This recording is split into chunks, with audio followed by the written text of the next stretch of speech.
Hello to all my dear CA intermediate students. Guys, when I was in CA intermediate, क्या होता था? Mostly हम जो बहुत सारे faculties के साथ पढ़ते हैं, whenever we see their lectures, most of them have a pattern where they teach the standards on auditing first. क्या करते हैं वो standards on auditing को पहले पढ़ाते हैं and then later on they link all those things with their respective chapters. Plus most of them teach from their own notes. क्या हो जाता है खुद के notes में से पढ़ाते हैं and because of which बहुत सारे स्टूडेंट्स ऐसे भी होते हैं जिनको एक डायलेमा होता है कि क्या हमने मॉड्यूल सब कुछ कवर कर लिया। देखो फैकल्टीज तो अपनी साइड से बताते हैं and most of the faculties do cover everything from the module, but एक स्टूडेंट्स को एक माइंड में हमेशा डाउट होता है कि क्या मॉड्यूल में से सब कुछ कवर हुआ है। अब प्रैक्टिकली बोलूं तो मॉड्यूल पूरा पढ़ने के लिए आपके पास टाइम नहीं है, but again leaving the module aside is also very risky task. So for all of you guys what I have done is I have created a playlist जहां पे मैं हर एक चैप्टर का पूरा एक रिवीजन वीडियो डालूंगा, जहां पे मैं हर एक कंटेंट जो मॉड्यूल में दिया गया है उसको रिवाइज करवाऊंगा and I try to link all of those with everything that you have studied in the past. और अगर आपने कोई भी फैकल्टी से पढ़ा होगा तो भी ये वीडियो आपको जरूर हेल्प करेगा for revising all the audit chapters at one glance. So watch this video till the end where we will discuss entire module of ICAI in a very fun manner, in a very exciting way so that आपको भी bore नहीं होगा and आपको भी एक mind से वो निकल जाएगा कि मैंने मॉड्यूल देखा ही नहीं है. So let's start without wasting a lot of time and a brief introduction of myself before I start teaching. I am CA Rishikesh Jadhav. I have been working in one of the big fours in audit department in the past 3 years. After that, after becoming a chartered accountant, I worked in the management consulting department. So I have a bit and pieces experience for both audit as well as consulting, which is very important for a faculty who is teaching audit. So let's start without wasting a lot of time with our first chapter of audit, that is nature, objective and scope of audit. सबसे पहले बात करते हैं sir audit क्या होता है. What do you mean by the word audit? ये subject ही क्या है, ये हमें क्यों पढ़ाया जा रहा है, and why does ICAI want us to study all the audit related chapters so much in detail? इसका रेलेवेंस क्या है सर, ऑडिट क्या होता है? चलो तो ऑडिट को एक सिंपल लैंग्वेज में समझते हैं. आपको आपके टीचर्स जब आप स्कूल में थे, राइट, आप स्कूल में थे, टीचर्स आपको क्या देते थे, याद है? होमवर्क. क्या मिलता था आप लोगों को? सबको होमवर्क. ये होमवर्क जब आप नेक्स्ट डे करके जाते थे, आपकी नोटबुक्स टीचर क्या करते थे? आपके नोटबुक्स टीचर चेक करते थे, right? They used to check. क्या क्या चेक करते थे? सबसे पहले जो होमवर्क उन्होंने आपको दिया था, क्या वो होमवर्क कंप्लीटली आपने किया हुआ है? सेकंड, क्या चेक करते थे? क्या ये होमवर्क आप ही ने किया हुआ है, यानी वो एटलीस्ट बेसिक चेक करेंगे आपने कहीं से कॉपी वगैरह तो नहीं किया है and everything. And after that finally वो चेक करते थे क्या ये होमवर्क में से जो मैसेज पास ऑन होना चाहिए था, जो आपको समझना चाहिए था, क्या वो आपको समझा या नहीं. And after that they just check on that notebook. They will write a comment there that okay great वगैरह कुछ तो लिख देते थे, स्टार मार्क वगैरह दे देते थे. आपको याद है? यही होता है ऑडिट. क्या होता है ऑडिट? इन सिंपल टर्म्स, जो कंपनी, जो बिजनेस, जो मैनेजमेंट कंपनी के फाइनेंशियल स्टेटमेंट्स बनाता है, बिजनेस के फाइनेंशियल स्टेटमेंट्स बनाता है. क्या होते हैं financial statements? Eight a very high level 4 चीजें होती है हमेशा एक फाइनेंशियल स्टेटमेंट में. Statement of profit and loss. ये स्टेटमेंट से क्या पता चलता है बिजनेस ने इस दिए हुए पीरियड में कितना प्रॉफिट कमाया या कितना लॉस सफर किया. दूसरा स्टेटमेंट होता है स्टेटमेंट ऑफ बैलेंस शीट, जिसमें से क्या पता चलता है बिजनेस के कितने एसेट्स है और बिजनेस की कितनी लायबिलिटीज है. फिर एक होता है statement of cash flow. Cash flow statement से क्या पता चलता है ड्यूरिंग द पीरियड अलग अलग एक्टिविटीज थ्रू बिजनेस ने कितना कैश जनरेट किया है या कितना कैश आउटफ्लो हुआ है. And lastly notes to accounts which are nothing but an explanatory statement, a detailed working of all the numbers that are flowing into the financial statements. तो sir मिला जुला के ये जो 4 चीजें जो मैनेजमेंट बनाता है, किसके लिए बनाता है? यूजर्स ऑफ फाइनेंशियल स्टेटमेंट के लिए. इन चीजों को किसी ने तो चेक करना चाहिए. Someone has to check whether whatever they have prepared is right or wrong. क्या उन्होंने जो सब कुछ दिखाना चाहिए था फाइनेंशियल स्टेटमेंट्स में सब कुछ दिखाया या नहीं? जो दिखाया क्या वो सही से दिखा रहे या नहीं? ये सारी चीजें करना ही मतलब होता है audit. Understood? In a very simple terms जो आपकी टीचर आपका होमवर्क चेक करती थी वही होता है ऑडिट. चलो सो आगे बढ़ते हैं. इस चैप्टर में हम डिटेल में समझेंगे सबसे पहले what do you mean by audit, then what is the objective and scope of audit, यानी ऑडिट का ऑब्जेक्टिव क्या है, क्यों ऑडिट किया जाता है, एंड स्कोप ऑफ ऑडिट यानी ऑडिट में क्या क्या कवर होगा। यानी आपकी टीचर, समझो मैथ्स की टीचर आपका होमवर्क चेक कर रही है, तो मैथ्स की टीचर बस मैथ्स का ही होमवर्क चेक करेगी, will it happen that she will check the homework of science, the answer is no. Similarly जब आप ऑडिट करने जाते हो कोई कंपनी का, कोई बिजनेस का, तो क्या क्या चीजें आप चेक करोगे, क्या क्या चीजें आप चेक नहीं करोगे, that is with in the scope section of the audit. उसके बाद हम देखेंगे नीड्स एंड बेनिफिट्स, यानी क्या जरूरत क्या है ऑडिट की और वो करने से हमें क्या बेनिफिट मिलेगा, हमें एज इन बिजनेस को क्या बेनिफिट मिलेगा फ्रॉम द मेन ऑडिट। उसके बाद हम देखेंगे एक ऑडिटर के अंदर क्या क्वालिटीज होनी चाहिए, यानी आप अगर कल जाके एक अच्छा ऑडिटर बनना चाहते हो तो what all qualities should be there within you so that you can conduct the audit of an organisation or a business in an effective manner. Next is we will understand the inherent limitations of audit. Sir क्या होते हैं inherent limitations? एकदम simple language में मैं बोलूं तो कुछ चीजें ऐसी होती है जो शायद आप ऑडिट करने के बाद भी नहीं ढूंढ पाओ, राइट? जैसे मान लो आपने काफी स्मार्टली आपके फ्रेंड के नोटबुक से होमवर्क कॉपी किया था, अब टीचर ने अपना काम कर लिया, टीचर ने चेक कर लिया, टीचर ने हैंडराइटिंग भी देखा आप ही का है, इसके ऊपर टीचर और क्या कर सकते हैं बताओ? नहीं, कुछ नहीं कर सकते। Finally she has to check and give you the marks. यही होता है ऑडिट के साथ भी। कुछ चीजें ऐसे होती है जो इररिस्पेक्टिव आप पूरे स्टैंडर्ड्स को भी कितने भी अच्छे से फॉलो क्यों ना करो, आप सारे ऑडिट प्रोसीजर्स कितने भी अच्छे से फॉलो क्यों ना करो, कुछ इनहेरेंट यानी अपने आप में ही कुछ लिमिटेशन है जिसके वजह से there would be few things जो आप कभी चेक नहीं कर पाओगे, मोर देन चेक नहीं कर पाओगे, यानी कुछ ऐसे लिमिटेशन है जिसके वजह से आप एब्सोल्यूट अश्योरेंस नहीं दे पाओगे। क्या होता है एब्सोल्यूट अश्योरेंस, आगे देखेंगे। चले फिर हम देखेंगे what is standards on auditing and why do we even need standards on auditing, and then finally we will study SA 200। This is the first standard on auditing, that is SA 200 में हम overall objectives of independent audit के बारे में पढ़ेंगे। चलो without wasting time let's go ahead. देखो यहाँ पे एक ब्रीफ में उन्होंने एक स्टोरी दिया हुआ है कि समीर नाम का एक कोई यंग सीए एस्पायरेंट था and he wanted to he came across a newspaper जहाँ पे लिखा हुआ था कोई न्यूज कंपनी ने अपने क्या कर दिए, फाइनेंशियल्स पब्लिश कर दिए, ऑडिटेड फाइनेंशियल स्टेटमेंट्स पब्लिश कर दिए। So because of this audited word he got excited, उसने फाइनेंशियल स्टेटमेंट्स खोल के देखे, he get came across a word chartered accountant in the audit report.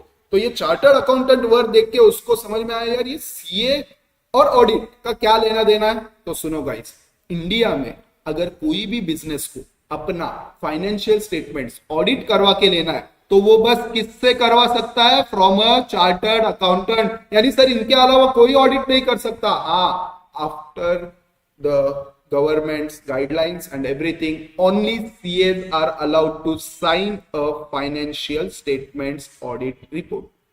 चलो क्लियर है। और अभी आपको क्लियर हुआ होगा आप as a CA student audit क्यों पढ़ रहे हो, ठीक है? क्योंकि बहुत सारे सीएस का आज के लाइफ में this is a bread and butter. चलो अब आगे बढ़ते हैं। तो ये पूरा उसने स्टोरी वगैरह दे रखा है, not very important for you guys. आगे बढ़ते हैं इंट्रोडक्शन वगैरह में। यहाँ पे दो इंपॉर्टेंट वर्ड्स उन्होंने लिखे हुए हैं, इस पे मैं थोड़ा आपका फोकस लेना चाहता हूं, कॉन्फिडेंस एंड अश्योरेंस। क्या बोला जा रहा है देखो, audited financial statements provide confidence to users of financial statement.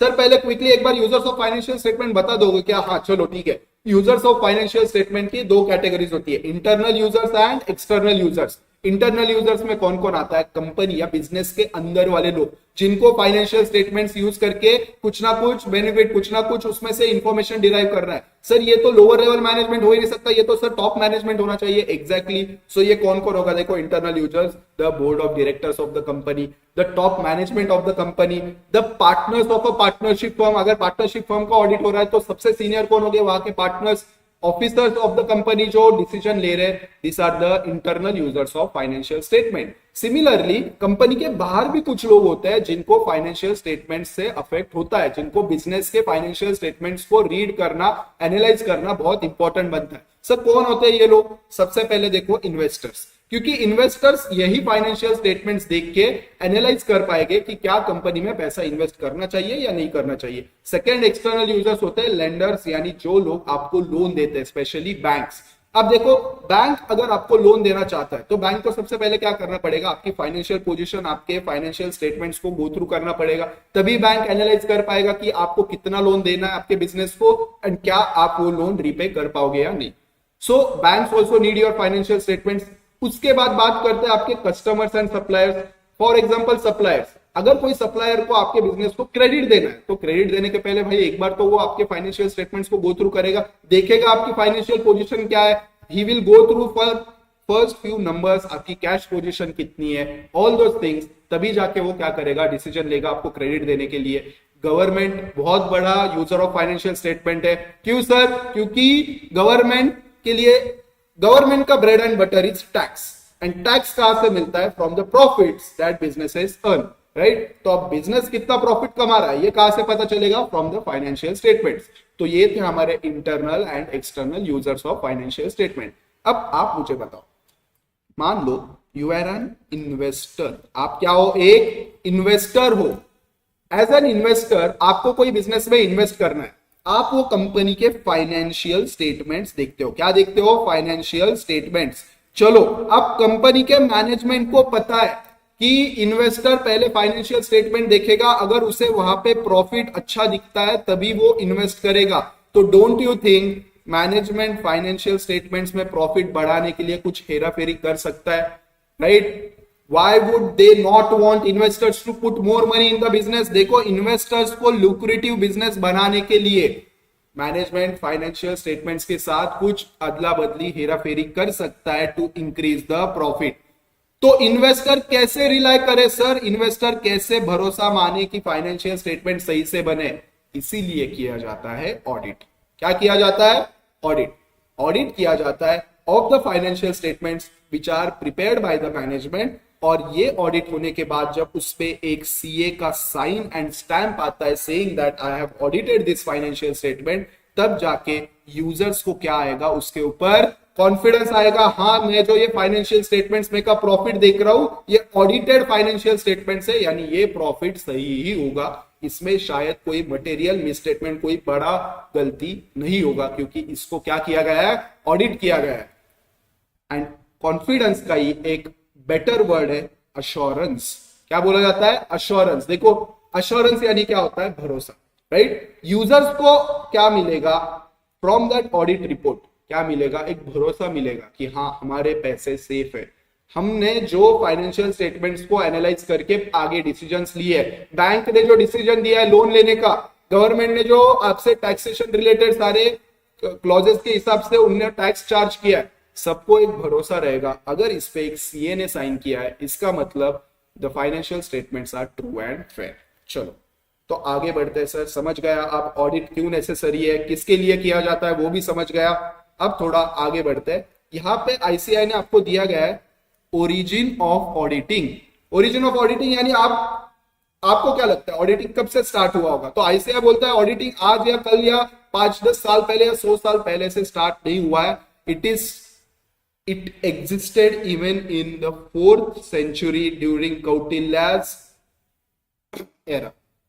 Kautilya के अर्थशास्त्र में भी ऑडिट का मेंशन किया गया है। सर, वहां पे ऑडिट क्या होता था?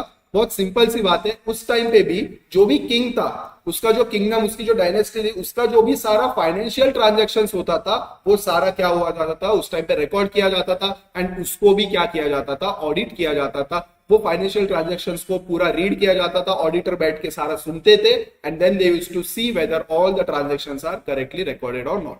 उस टाइम पे भी ऑडिट हुआ करता था, राइट? अब आगे बात करते हैं। चलो,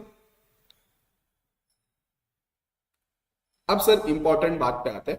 what is the meaning and nature of auditing? यानी सर ऑडिटिंग का मतलब क्या होता है एंड ऑडिटिंग का नेचर क्या होता है, मतलब क्या टाइप का ऑडिट किया जाता है?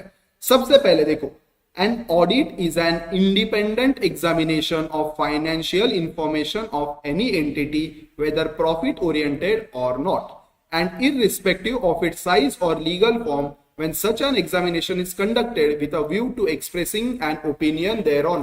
सर अभी तक जब आप समझा रहे थे ऑडिट बहुत अच्छे से समझ रहे थे सर, अब ये डेफिनेशन सुन के कुछ नहीं समझ में आ रहा है। रुको, जब भी आगे जाके फ्यूचर में सीए इंटर हो, सीए फाइनल हो, any theory subject, any practical subject जहां पे कुछ थ्योरेटिकल पार्ट है, अगर पढ़ रहे हो, अगर बड़ी कोई डेफिनेशन आती है, बहुत सारा थ्योरेटिकल पार्ट आता है, always remember guys, try to break it down into pieces, automatically you will start understanding it. देखो अभी मैं समझाता हूं, an audit is an independent examination. पहले इतने ही पार्ट को समझते, क्या बोल रहे हैं, ऑडिट क्या है, audit is an independent examination. Sir examination तो आपने समझा दिया, जो हमारी टीचर होमवर्क चेक करती थी वो भी एक एग्जामिनेशन ही था, हाँ, but it should be independent. क्या होना चाहिए, इंडिपेंडेंट। देखो अब ये भी आप लोगों को बहुत क्लियरली और इजीली क्लिक हो जाएगा। स्कूल के बारे में बात करते हैं। मान लो दो स्टूडेंट्स थे, A and B. A is a favourite student of the teacher, A is the son of the teacher's sister, मतलब क्या है, he is a niece of the teacher, teacher के बहन का वो क्या है, बेटा है। एंड आप मान लो आप हो B, who is not at all related to the teacher. दोनों ने होमवर्क नहीं किया है, दोनों ने होमवर्क नहीं किया है, टीचर ने इसको बस एक बार थोड़ा सा डांटा और छोड़ दिया, आपको क्लास से बाहर निकाल दिया, आपके नोटबुक, आपके डायरी में कमेंट डाल दी, tomorrow parents please come and meet me, your son has not done the homework. आपके साथ क्या हो गया, बायसनेस हो गया। क्या हो गया, बायसनेस। क्यों, क्योंकि सर टीचर और ये दोनों क्या थे सर, रिलेटेड थे सर, ये इंडिपेंडेंटली चेक नहीं किया गया। सर अगर ये टीचर के अलावा कोई और टीचर होती ना सर, हम दोनों के पेरेंट्स को बुलाती, बट सर यहाँ पे बायस हुआ गया है, हमारे साथ गलत हुआ है। और यही चीज कंपनीज के साथ भी ना हो, बिजनेसेस के भी साथ ना हो, इसीलिए ऑडिटर हमेशा क्या होना चाहिए, इंडिपेंडेंट होना चाहिए। यानी उसका उस बिजनेस में या उस बिजनेस के जो ओनर से या बिजनेस चलाने वाले जो लोग हैं उनके साथ कोई भी रिलेशन नहीं होना चाहिए, उसका उस बिजनेस में कोई भी इंटरेस्ट नहीं होना चाहिए। अगर उसका उस बिजनेस में कोई भी इंटरेस्ट है या कुछ भी रिलेशन है तो मान लो उसका ओपिनियन इंडिपेंडेंट नहीं हो सकता, देयर विल बी सम और the other biasness in his opinion. समझ लो। एक और फनी एग्जांपल को देखते हैं। मान लो आपकी एक फ्रेंड है A and she and her boyfriend have met with a fight. उन दोनों का मान लो बहुत तगड़ा वाला झगड़ा हो चुका है। अब ये आपकी फ्रेंड आपके पास आती है, बोलती है यार मेरा उसके साथ बहुत झगड़ा हुआ है, अब तू यार बैठ और हम दोनों के बारे में मतलब सुन और अभी मुझे बता किसकी गलती थी। Both of them came up to you and said कि अब तू ही हमारा पूरा जो भी झगड़ा हुआ है उसके रिलेटेड सुन और हमें बता किसकी गलती थी। अब आपका आपकी फ्रेंड में क्या है, इंटरेस्ट है, राइट। अब इन दोनों ने सब कुछ आपको स्टोरी बताई, मान लो गलती आपके फ्रेंड की ही थी, बट बिकॉज आपका उसमें इंटरेस्ट था आपने बोला नहीं यार गलती तेरी ही है, तेरे बॉयफ्रेंड की ही गलती है, गलती इस लड़की की नहीं है। ये आपने क्या दे दिया, ओपिनियन दे दिया। क्यों, बिकॉज आपका इस लड़की में क्या था, इंटरेस्ट था। Don't you think the opinion was biased, don't you think the opinion was biased. अब यही मान लो एक रोड साइड में एक कपल झगड़ा कर रहा है, आप दोनों भी ना आप उस लड़की को जानते हो ना आप उस लड़के को जानते हो, आप वहां से चल रहे थे, आपको लगा नहीं यार ये झगड़ा वगैरह नहीं करना चाहिए, आप दोनों को उन्होंने मतलब आपने उन दोनों को बोला कि आप झगड़ा वगैरह मत करो, वो दोनों मान ही नहीं रहे, वो दोनों बोले एक काम करो अब आप ही हमारा झगड़ा क्यों हो रहा है पूरा सुनो एंड आप हमें बताओ किसकी गलती थी। उन दोनों ने अपना पॉइंट ऑफ व्यू बताया, आपने बोला देखो गलती तो लड़की की थी, ठीक है, आप दोनों ने मान लिया, दोनों एक दूसरे से नॉर्मली बात करके आगे बढ़ गए। अब यहाँ पे आप इंडिपेंडेंट ओपिनियन इसलिए दे पाए क्योंकि आपका कोई भी एक पार्टी में इंडिविजुअल इंटरेस्ट नहीं था। और यही चीज हमेशा याद रखना, auditor should always be independent. अगर ऑडिटर इंडिपेंडेंट नहीं है तो मान लो ऑडिट ओपिनियन में कुछ ना कुछ तो कॉन्फ्लिक्ट ऑफ इंटरेस्ट जरूर होगा। चलो अब बात करते हैं, sir audit is an independent examination, ठीक है, मान लिया सर एग्जामिनेशन होना चाहिए और वो भी एक इंडिपेंडेंट आदमी ने करना चाहिए, बट किस चीज का एग्जामिनेशन, सर हमारी नोटबुक चेक करेंगे क्या वापिस, नहीं, of the financial information of the entity, यानी उस कंपनी की, उस बिजनेस की जो भी फाइनेंशियल इंफॉर्मेशन है उसको हम क्या करेंगे, इंडिपेंडेंटली एग्जामिन करेंगे। सर क्या बिजनेस बस प्रॉफिट वाले होने चाहिए, no, it can be profit oriented और नॉट। यानी सर ट्रस्ट, एनजीओ, इनका भी ऑडिट होता है, हाँ, राइट, क्योंकि ऑडिट ये प्रॉफिट या लॉस के लिए नहीं किया जाता है। ऑडिट इस चीज के लिए किया जाता है कि जो भी चीज आपने की है बिजनेस में, फाइनेंशियल ट्रांजैक्शंस जो भी आपने की है, क्या वो आपने सही से की है या नहीं। फिर सर वो ट्रस्ट भी हो सकता है, कोई नॉट फॉर प्रॉफिट ऑर्गेनाइजेशन भी हो सकता है, irrespective of its size or legal form. यानी सर एक सोल प्रोपराइटर, एक अकेले आदमी के बिजनेस का भी ऑडिट हो सकता है, हाँ, एंड एक कंपनी, एक लार्ज स्केल एंटिटी का भी ऑडिट हो सकता है। यानी ऑडिट बस छोटे बिजनेसेस का किया जाता है, बड़ों का नहीं, या वाइस वर्सा नहीं होता है। Audit can be done of any entity irrespective of its size or legal form. यानी छोटा मोटा बिजनेस भी हो सकता है, sole proprietor, partnership, company, trust, LLP, सब कुछ हो सकता है। इंपॉर्टेंट बस ये, उस एंटिटी के फाइनेंशियल इंफॉर्मेशन को क्या किया जाएगा, इंडिपेंडेंटली एग्जामिन किया जाएगा। And that examination is conducted with a view of what, क्यों कर रहे हैं हम ये examination, to express an opinion thereon. आप आपके वो दोनों, जो आपकी फ्रेंड और उसका बॉयफ्रेंड था, उसका पूरा स्टोरी क्यों सुन रहे थे, to give an opinion.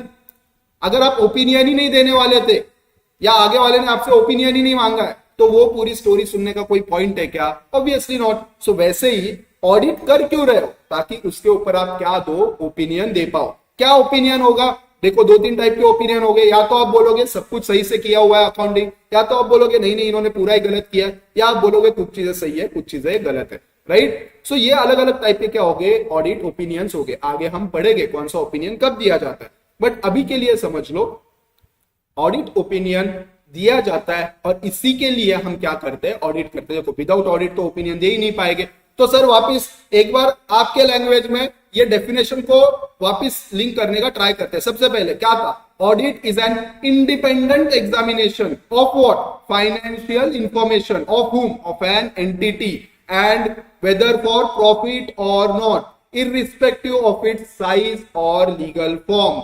And क्यों किया जाता है, with an view of expressing an opinion. चलो, I hope you guys are clear about the definition of audit. चलो आगे बढ़ते हैं, ठीक है। चलो let's move to the next part. देखो अब क्या करना है, देखो ऑडिट करते वक्त he has to see that the financial statements will not mislead anybody by ensuring that the accounts have been drawn up with reference to entries in the books of account. देखो अब accounting की process याद करो, क्या थी accounting की process, recording of transaction, classifying those transaction, summarising those transactions. क्या थी, तीन स्टेप्स याद है। देखो सीए फाउंडेशन वालों याद करो, चैप्टर 1 सबसे पहले वो एक चार्ट बना हुआ था, प्रोसीजर ऑफ अकाउंटिंग, उसमें दिया हुआ है accounting is an art of recording, classifying and summarising all those financial transactions. तो समझा, तो ऑडिटर ने सबसे पहले क्या इंश्योर करना है कि जो भी बुक्स ऑफ अकाउंट्स बने, यानी जो भी balance sheet, profit and loss account, या जो भी फाइनेंशियल स्टेटमेंट्स बने, that are made on the basis of entries made in the books of accounts. यानी ऐसे नहीं होना चाहिए कि कोई एंट्रीज बुक्स ऑफ अकाउंट्स में है ही नहीं और सीधा फाइनेंशियल स्टेटमेंट में आ रही है, समझा। सेकेंडली, जो भी एंट्रीज बुक्स ऑफ अकाउंट्स में बनी है उसका कुछ ना कुछ सपोर्टिंग डॉक्यूमेंट होना चाहिए, सफिशिएंट एंड अप्रोप्रिएट एविडेंस होना चाहिए। Sir what do you mean bye sufficient and appropriate, यानी वो एविडेंस देख के एज एन ऑडिटर आपको ये कॉन्फिडेंस आना चाहिए, हाँ इसमें शायद कुछ गलती नहीं होगी। अगर आपको ऐसे डाउट आ रहा है कि नहीं यार मेरे को ये कॉन्फिडेंस नहीं आ रहा है, इसमें कुछ ये मतलब इनवॉइस मेरे को दिखा रहा है बट ये इनवॉइस बना बनाया लग रहा है, ये मेरे को जेन्युइन नहीं लग रहा है, then you cannot say it is a sufficient and appropriate audit evidence. समझा। तो कोई भी चीज जब आप ऑडिट करते हो, आपको सबसे पहले चेक करना है क्या जो भी फाइनेंशियल स्टेटमेंट्स बने are those based on the accounting entries made in the books. And जो भी अकाउंटिंग एंट्रीज बनी है उसके वन स्टेप नीचे जाके देखो ये अकाउंटिंग एंट्रीज के पीछे क्या आपको सपोर्टिंग डॉक्यूमेंट्स दिख रहे हैं। अगर आपको सपोर्टिंग डॉक्यूमेंट्स एंड एविडेंस दिख रहा है which is sufficient and appropriate as per you, then obviously you can give an clear opinion कि सारी चीजें सही से बनी है। चलो, none of the entries in the books of account has been omitted in the process of compilation. Completeness is one of the very important assertion that we need to ensure while doing audit. Sir, what is completeness? Completeness यानी जो चीज record हुई है या तो होनी चाहिए थी वो सारी फाइनेंशियल स्टेटमेंट्स में दिख रही है। अगर कोई भी चीज ऐसे है जो रिकॉर्ड हुई है बट फाइनेंशियल स्टेटमेंट्स में नहीं दिख रही है, या कोई चीज रिकॉर्ड ही नहीं हुई है, यानी आपका फाइनेंशियल स्टेटमेंट कंप्लीट नहीं है। और अगर फाइनेंशियल स्टेटमेंट कंप्लीट नहीं है तो ऑब्वियसली बात है क्या ऑडिटर उस पर क्लियर ओपिनियन, क्लीन ओपिनियन दे पाएगा? सर बिल्कुल भी नहीं। बहुत लॉजिकल सी बात है, अगर आपको 4 क्वेश्चन होमवर्क के लिए दिए थे, 3 ही क्वेश्चन आपने किए, क्या टीचर आपको 10 आउट ऑफ 10 दे देगी? Obviously not sir. जितना होमवर्क किया है उतने के लिए मार्क्स नहीं देगी। वैसे ही ऑडिटर भी क्या करेगा, जितनी इंफॉर्मेशन है उसी के बेसिस पे ओपिनियन देगा, और जो नहीं किया है उसके लिए वो अपने ऑडिट रिपोर्ट में क्लियरली क्या करेगा, हाईलाइट करेगा। चलो, the information conveyed by the statement is clear and unambiguous. Clear and unambiguous होना चाहिए। जो भी फाइनेंशियल स्टेटमेंट में इंफॉर्मेशन दी जा रही है that should be pretty clear. उसमें कोई एम्बिग्विटी नहीं होनी चाहिए, यानी कोई भी ऐसा कंफ्यूजन, बिट्स एंड डाउट्स नहीं होने चाहिए कि यार ये भी हो सकता है वो भी हो सकता है। नहीं, it should be very clear. क्योंकि याद करो वापिस, द यूजर्स में सबसे एक one of the largest user was the investor. और इन्वेस्टर आप और मेरे जैसे कॉमन लोग भी हो सकते हैं। उनको शायद डेबिट क्रेडिट नहीं समझ में आ रहा है, उनको शायद अकाउंटिंग नहीं पता है, उनको balance sheet, asset, profit and loss इतनी चीजें समझ में नहीं आती। तो ऑलरेडी अगर वो लोग इतना अनअवेयर है सारी चीजों से, आप उसमें भी और ज्यादा कॉम्प्लिकेटेड कर दोगे, तो will they be able to understand your financial statements? No. And again go back, CA foundation students, remember your chapter 1, उसमें दिया गया है ये अकाउंटिंग करते क्यों है, for the users of financial statement. और अगर उन्हीं को नहीं समझ में आ रहा है तो क्या फायदा इस चीज का? चलो तो आगे बढ़ते हैं। The financial statement amounts are properly classified, described and disclose in conformity with the accounting standards. Logical सी बात है सर, अकाउंटिंग स्टैंडर्ड्स के हिसाब से क्या होना चाहिए, पूरा अकाउंटिंग किया हुआ होना चाहिए। ऐसे नहीं कि अकाउंटिंग स्टैंडर्ड बोल रही है अमाउंट एसेट में दिखा और आपने वो अमाउंट कहीं और दिखा दी है। अंडरस्टूड? चलो, the statement of accounts present a true and fair picture of the operational results and the assets and liabilities। Simple सी बात है, अगर ऊपर वाली सब चीजें सही होगी तो ऑब्वियसली ये चीज तो होनी ही है। क्या बोला जा रहा है यहाँ पे? बस एक वर्ड इंपॉर्टेंट है, true and fair. Sir true तो समझ गए, यानी सही होना चाहिए। फेयर क्यों बोला गया सर? यहाँ पे करेक्ट होना चाहिए ना, ट्रू एंड करेक्ट होनी चाहिए सारी चीजें। सर ऑडिट कर रहे हैं, सब कुछ तो करेक्ट होना चाहिए। ऑडिटर बोल रहा है ट्रू एंड फेयर। हाँ बेटा, true and fair. Why fair? Because of the inherent limitations। Sir क्या होते हैं inherent limitations? आगे पढ़ेंगे, बट अभी के लिए इतना समझो, कुछ चीजें ऐसी होती है आप कितना भी अच्छे से क्यों ना ऑडिट कर लो, कुछ चीजों की वजह से आप एब्सोल्यूट अश्योरेंस नहीं दे पाओगे। What do you mean bye absolute assurance? यानी आप ये गारंटी नहीं दे पाओगे। एब्सोल्यूट वर्ड का मीनिंग होता है गारंटी। आप ये गारंटी नहीं दे पाओगे कि ये फाइनेंशियल स्टेटमेंट्स में एक भी मिसस्टेटमेंट नहीं है, एक भी मिस्टेक नहीं है। आप एक रीजनेबल अश्योरेंस दे पाओगे। What do you mean bye reasonable assurance? आप ये बता पाओगे कि मैंने ऑडिट किया है eight a very high level, मैं ये बोल सकता हूं कि 99% तो इसमें कोई गलती नहीं होगी, 1% मार्जिन ऑफ एरर हो सकता है। समझा? उसी को बोला जाता है difference between absolute assurance and reasonable assurance. And हमेशा याद रखना, ऑडिट में हम हमेशा कौन सा अश्योरेंस देते हैं? रीजनेबल अश्योरेंस दिया जाता है, एब्सोल्यूट अश्योरेंस नहीं। चलो, और सर क्यों नहीं दिया जाता एब्सोल्यूट अश्योरेंस? इनहेरेंट लिमिटेशंस में पढ़ेंगे। चलो आगे बढ़ते हैं। अब देखो, ये टॉपिक में यहां पे बताया गया है कि ऑडिटिंग और बाकी जो सब्जेक्ट्स है उसका क्या रिलेशन है, कैसे it is related to each other at a very high level. I will try to explain it. देखो बहुत इजी है। सबसे पहले ऑडिटिंग एंड अकाउंटिंग का क्या रिलेशन है? देखो सर, ये रिलेशन तो मतलब हस्बैंड और वाइफ का हो गया। अगर आप ऑडिट कर रहे हो सर, अकाउंटिंग तो आपको पता ही होना चाहिए। विदाउट नोइंग द अकाउंटिंग आप ऑडिट कैसे करोगे? यार सिंपल सी बात है, जिस चीज को ऑडिट कर रहे हो वो चीज बनी कैसी है वो उसका ही नॉलेज नहीं है अगर आपको, तो आप ऑडिट कैसे करोगे? सो सिंपल सी बात है सर, अकाउंटिंग का नॉलेज के बिना आप ऑडिट नहीं कर सकते। आगे बढ़ते, लॉ का नॉलेज क्यों जरूरी है? देखो लॉ में बहुत सारी चीजें लिखी हुई है जिसका इंपैक्ट आपके ऑडिट पे आता है। जैसे सबसे पहले ऑडिट में लॉ में टाइमलाइंस दी है, timelines for completion of audit. Law में दिया गया है प्रोसीजर फॉर ऑडिट। लॉ में दिया गया है कि ऑडिट कौन से कंपनीज का होना चाहिए, कौन से कंपनीज का नहीं होना चाहिए। तो सिंपल सी बात है, एक ऑडिटर को पता होना चाहिए कि सर लॉ में ऑडिट के रिलेटेड क्या क्या प्रोविजंस दी गई है।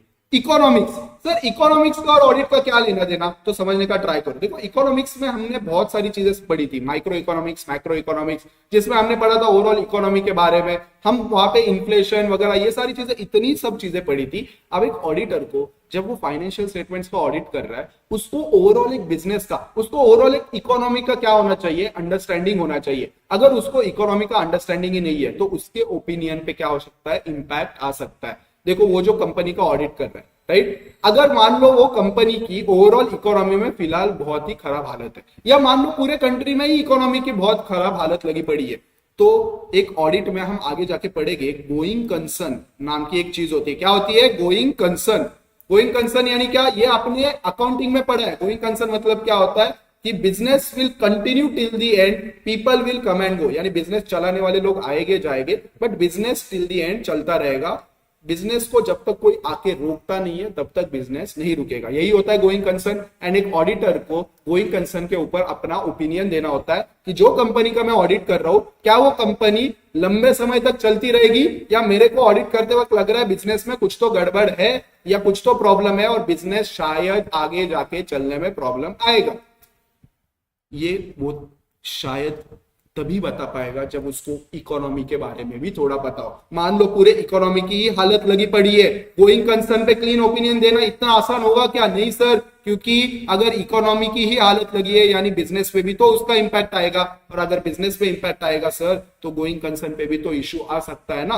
तो इसीलिए एज एन ऑडिटर आपको इकोनॉमिक्स का भी नॉलेज होना जरूरी है। सर बिहेवियरल साइंस, सर अब तो हम ये मतलब हमसे सब काम ही करवा रहे हैं, बिहेवियरल साइंस की क्या जरूरत है। देखो ऑडिट करते वक्त आप बहुत सारे लोगों के साथ क्या करोगे, इंटरैक्ट करोगे। एंड याद रखना, audit is not inspection. Audit यानी सीआईडी के तरह इंस्पेक्शन नहीं होता है, बंदूक वगैरह लेके नहीं चलोगे, दया ये दरवाजा तोड़ दो, वैसे नहीं होता है ऑडिट। ऑडिट यानी एक प्रोफेशनल काम होता है जहां पे आप जाओगे, लोगों से बात करोगे, you will try to understand how they have done the accounting and everything. कोई भी पर्सन को ऐसा नहीं लगना चाहिए कि यार ये मेरा इंक्वायरी कर रहा है, यार ये तो मेरे सीआईडी की तरह एकदम मुझे ऐसे कटघरे में खड़े करके पूछ रहा है, नहीं। तो आपको ह्यूमन बिहेवियरल साइंस के बारे में भी पढ़ना बहुत जरूरी होता है। अब जैसे ये चीज ना, ये चीज तो आर्टिकल्स बहुत बार सुनेंगे अपने मैनेजर्स एंड पार्टनर्स से। बहुत बार क्या होता है ऑडिट करते वक्त ना, समझो आपका और क्लाइंट का कुछ चीज की वजह से कॉन्फ्लिक्ट हो गया, तो मैनेजर आपको एक ही बोलेगा, यार तू थोड़ा क्लाइंट के एंगल से सोचना, तेरे को पता है ना वो क्लाइंट वैसा है, तो उसको ऐसे डेटा नहीं मांगना था, उसको सब कुछ एक साथ नहीं मांगना था, उसको थोड़ा थोड़ा करके मांगता तो वो शायद दे देता। अब तूने इतना सारा डेटा एक साथ मांग लिया, इसलिए अब वो डेटा देने से क्या कर रहा है, मना कर रहा है। तो इसलिए आपको बिहेवियरल साइंस पढ़ना बहुत इंपॉर्टेंट है। You should understand how to interact with the people in the organisation. Statistics and mathematics आगे पढ़ेंगे। ऑडिट में एक इंपॉर्टेंट वर्ड है सैंपलिंग, और ये वर्ड ना मान लो आपके आर्टिकलशिप के फर्स्ट ईयर में तो आपको यही काम दिया जाएगा, सैंपलिंग। क्या होता है सैंपलिंग, देखो सिंपल सी बात है, एक बिजनेस में थाउजेंड्स लैक्स ऑफ ट्रांजैक्शन होते हैं, and practically it is not possible to kind of check each and every transaction. तो हम क्या करते हैं, वहां पे सैंपल सिलेक्ट करते हैं। क्या होता है सर सैंपल, देखो out of the total population, हम क्या करेंगे, we will simply select few samples out of the total population। हम क्या करेंगे, we will select few samples, and उस samples को हम क्या करेंगे, पूरा ऑडिट थ्रू पूरे प्रोसेस क्या करेगा, हम चेक करेंगे। एंड अगर उसमें हमें कोई प्रॉब्लम नहीं मिलती है तो हम बोलेंगे कि ये पॉपुलेशन में भी कोई प्रॉब्लम नहीं होगा। सर इसका मतलब हम सब कुछ चेक नहीं करेंगे, हाँ बेटा हम सब कुछ चेक नहीं ही करेंगे, और इसीलिए हम एब्सोल्यूट अश्योरेंस नहीं देते, हम रीजनेबल अश्योरेंस देते हैं। सर पर फायदा क्या हुआ, देखो समथिंग बेटर देन नथिंग। अगर पूरा करने बैठो तो एक कंपनी का ऑडिट करने में ना, मैं बता दूं, अगर आपको 100% ऑडिट करना है ना, 2-3 साल तो मिनिमम लगेंगे एक साल का ऑडिट करने के लिए। यानी अगर आप 2024 का ऑडिट करना चाहते हो, 2026-27 में आपको ऑडिट रिपोर्ट मिलेगी, अगर आप हर एक ट्रांजैक्शन को चेक करना चाहते हो। सर बहुत बड़ी टीम लगा दो, कितनी भी बड़ी टीम लगा दो, practically it is not possible to finish entire 100% audit in a span of 3 to 4 months। तो फिर सर इसीलिए हम क्या करते हैं, हम एक एब्सोल्यूट अश्योरेंस लेते हैं कि यार यहाँ पे कोई प्रॉब्लम नहीं है, हमने देख लिया है। अब देखो छोटी मोटी चीजें तो हो सकता है छूट जाए ऑडिट प्रोसीजर्स में भी because of inherent limitations, understood.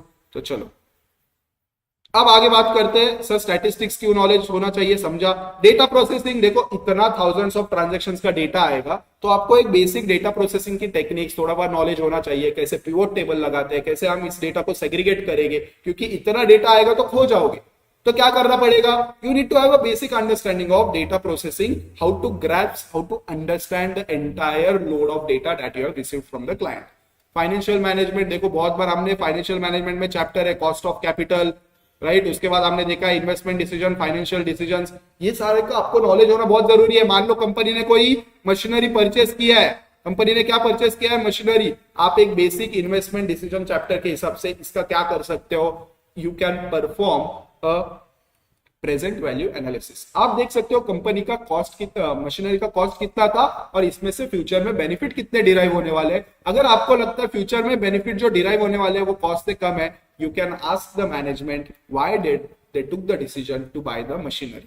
And lastly, production का नॉलेज क्यों होना चाहिए, सिंपल सी बात है, though you are not an engineer, you are not an expert, but आपको बेसिक तो अंडरस्टैंडिंग होना चाहिए कि कंपनी में कितना प्रोडक्शन होता है, कंपनी का प्रोडक्शन क्या साइकिल्स में होता है, ये सारे का आपको थोड़ा पर नॉलेज तो होना एज एन ऑडिटर नेसेसरी है। चलो इसी को इन्होंने नीचे एग्जांपल्स वगैरह देके एक्सप्लेन किया है। अब आगे बढ़ते हैं and let's talk about the important part that is objectives of audit. Star mark कर लो गाइस, क्योंकि इस पे से क्वेश्चन आ सकता है फॉर अ 3 और 4 mark.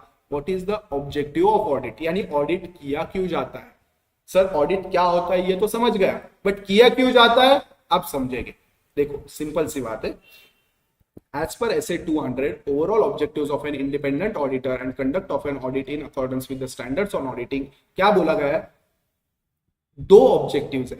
First objective is to obtain reasonable assurance about whether the financial statement as a whole are free from material misstatement whether due to fraud और error, thereby enabling the auditor to express an opinion on whether the financial statements are prepared in all material respect in accordance with an applicable financial reporting framework. Sir अभी थोड़ा तो audit का definition समझा था, अब sir ये इतना बड़ा वापस आ गया, तो चलो let's break it down into pieces. To obtain reasonable assurance, हाँ सर ये तो आपने समझा दिया, एब्सोल्यूट अश्योरेंस नहीं दे पाएंगे हम, क्या देंगे इनको, रीजनेबल अश्योरेंस देंगे।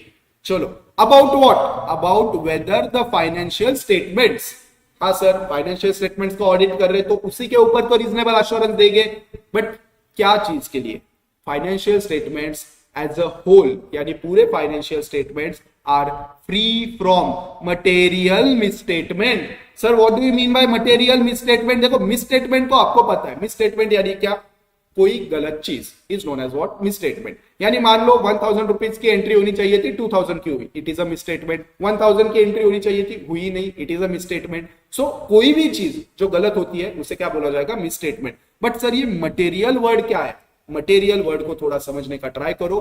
Material means which is significant in nature. Sir ये सिग्निफिकेंट मतलब कैसे, तो समझो ऐसी चीज जो यूजर्स ऑफ फाइनेंशियल स्टेटमेंट्स के हिसाब से उनके डिसीजन को क्या कर सकती है, इंपैक्ट कर सकती है। क्या कर सकती है सर, इंपैक्ट कर सकती है। ओके तो मान लो एक कंपनी है जिसका टर्नओवर है 10 करोड़, कितना टर्नओवर है, 10 करोड़। एक अकाउंटेंट से 100 रुपए का एक ट्रांजैक्शन पोस्ट करना रह गया ड्यूरिंग द ऑडिट, आपको पता चला एक अकाउंटेंट से 100 रुपए की एक एंट्री थी, पास करनी रह गई। क्या ये 100 रुपए के एंट्री से यूजर्स का डिसीजन इंपैक्ट होगा, सर नहीं सर इतनी छोटी अमाउंट है सर छोड़ दो ना, एग्जैक्टली दैट इज इममटेरियल। वही अगर वो एंट्री 1 लाख की होती, सर हाँ सर इंपैक्ट हो सकता है सर, पूरे 1 लाख की एंट्री मिसिंग है, that is a material misstatement. तो समझा सर, फिर ये अमाउंट ऐसे कौन डिसाइड करता है, ऑडिटर डिसाइड करता है कि कितने के नीचे क्या होगा, अमाउंट इमटेरियल होगा और कितने के ऊपर के मिसस्टेटमेंट्स क्या होंगे, मटेरियल होंगे। That is purely on the auditor's judgement. हम आगे स्टैंडर्ड्स ऑन ऑडिटिंग में भी पढ़ेंगे कि मटेरियलिटी कैसे डिसाइड किया जाता है। चलो अभी के लिए समझा मटेरियल मिसस्टेटमेंट यानी सर बड़े मिस्टेक्स, बड़े मिसस्टेटमेंट, ऐसे मिसस्टेटमेंट जिसकी वजह से यूजर्स का फाइनेंशियल डिसीजंस क्या हो सकते हैं, इंपैक्ट हो सकते हैं। सर मटेरियल मिसस्टेटमेंट्स दो चीजों की वजह से हो सकते हैं, या तो ड्यू टू फ्रॉड यानी सर इंटेंशनली किसी ने किया गया है, या ड्यू टू एरर यानी उसको भी नहीं पता था, उसके हाथ से वो एंट्री छूट गई। अगर उसने जानबूझ के वो एंट्री नहीं की थी तो दैट बिकम्स अ फ्रॉड। और अगर उसको पता नहीं था but by mistake because of the workload या समझो वो इनवॉइस कहीं गिर गया था and because of that he missed on that posting, that is an error. But auditor को सर एरर हो या फ्रॉड हो, दोनों केसेस में ऑडिटर की रिस्पॉन्सिबिलिटी बनती है to tell that the financial statements are free from material misstatements, यानी गलती से भी कुछ नहीं छूटा है और फ्रॉड करके भी कुछ छोड़ा गया नहीं है। अब ये सब कुछ क्यों करेगा auditor? Again to enable the auditor to express an opinion whether the financial statements are prepared in all material respect in accordance with the applicable financial reporting framework. यानी ऑडिटर को एक ओपिनियन फाइनली क्या देना है कि audit जो financial statements का उसने किया है, that financial statements are prepare as per the financial reporting framework. Sir क्या होता है फाइनेंशियल रिपोर्टिंग फ्रेमवर्क? एक सिंपल सी बात मान लो, हर एक कंपनी यानी हर एक बिजनेस टाइप को या हर एक अलग अलग कंट्रीज में अलग अलग फाइनेंशियल रिपोर्टिंग के फॉर्मेट्स फ्रेमवर्क होते हैं। समझो हमारे यहाँ पे देखो, आप लोगों ने जब 11th-12th में बेसिक अपना अकाउंटिंग पढ़ा होगा तब हम लोग वो टी शेप का फॉर्मेट बना देते, लायबिलिटीज एसेट्स वगैरह। अब जब आप इंटर में आ गए धीरे धीरे आपने कंपनी के बैलेंस शीट का फॉर्मेट पढ़ा होगा, शेड्यूल 3 का फॉर्मेट पढ़ा होगा। हाँ सर, ये शेड्यूल 3 ही इंडिया के कंपनीज के लिए क्या है? फाइनेंशियल रिपोर्टिंग फ्रेमवर्क है। यानी हर एक कंपनी को क्या करना पड़ेगा? शेड्यूल 3 के हिसाब से अपने फाइनेंशियल स्टेटमेंट्स बनाने पड़ेंगे एंड ऑडिटर की रिस्पॉन्सिबिलिटी है चेक करना क्या वो कंपनी ने ये दिए हुए फॉर्मेट में ये दिए हुए गाइडलाइंस को फॉलो करके अपने फाइनेंशियल स्टेटमेंट्स बनाए या नहीं। सर यानी दूसरे कंट्री का दूसरा रिपोर्टिंग फ्रेमवर्क हो सकता है? हाँ हो सकता है। तो सर क्या हमें ऑडिट करते हो उनका फ्रेमवर्क फॉलो करना पड़ेगा अगर कंपनी वहां की है? हाँ। तो प्लीज याद रखना, यहाँ पे कहीं पे भी नहीं लिखा है इंडियन अकाउंटिंग फ्रेमवर्क और समथिंग।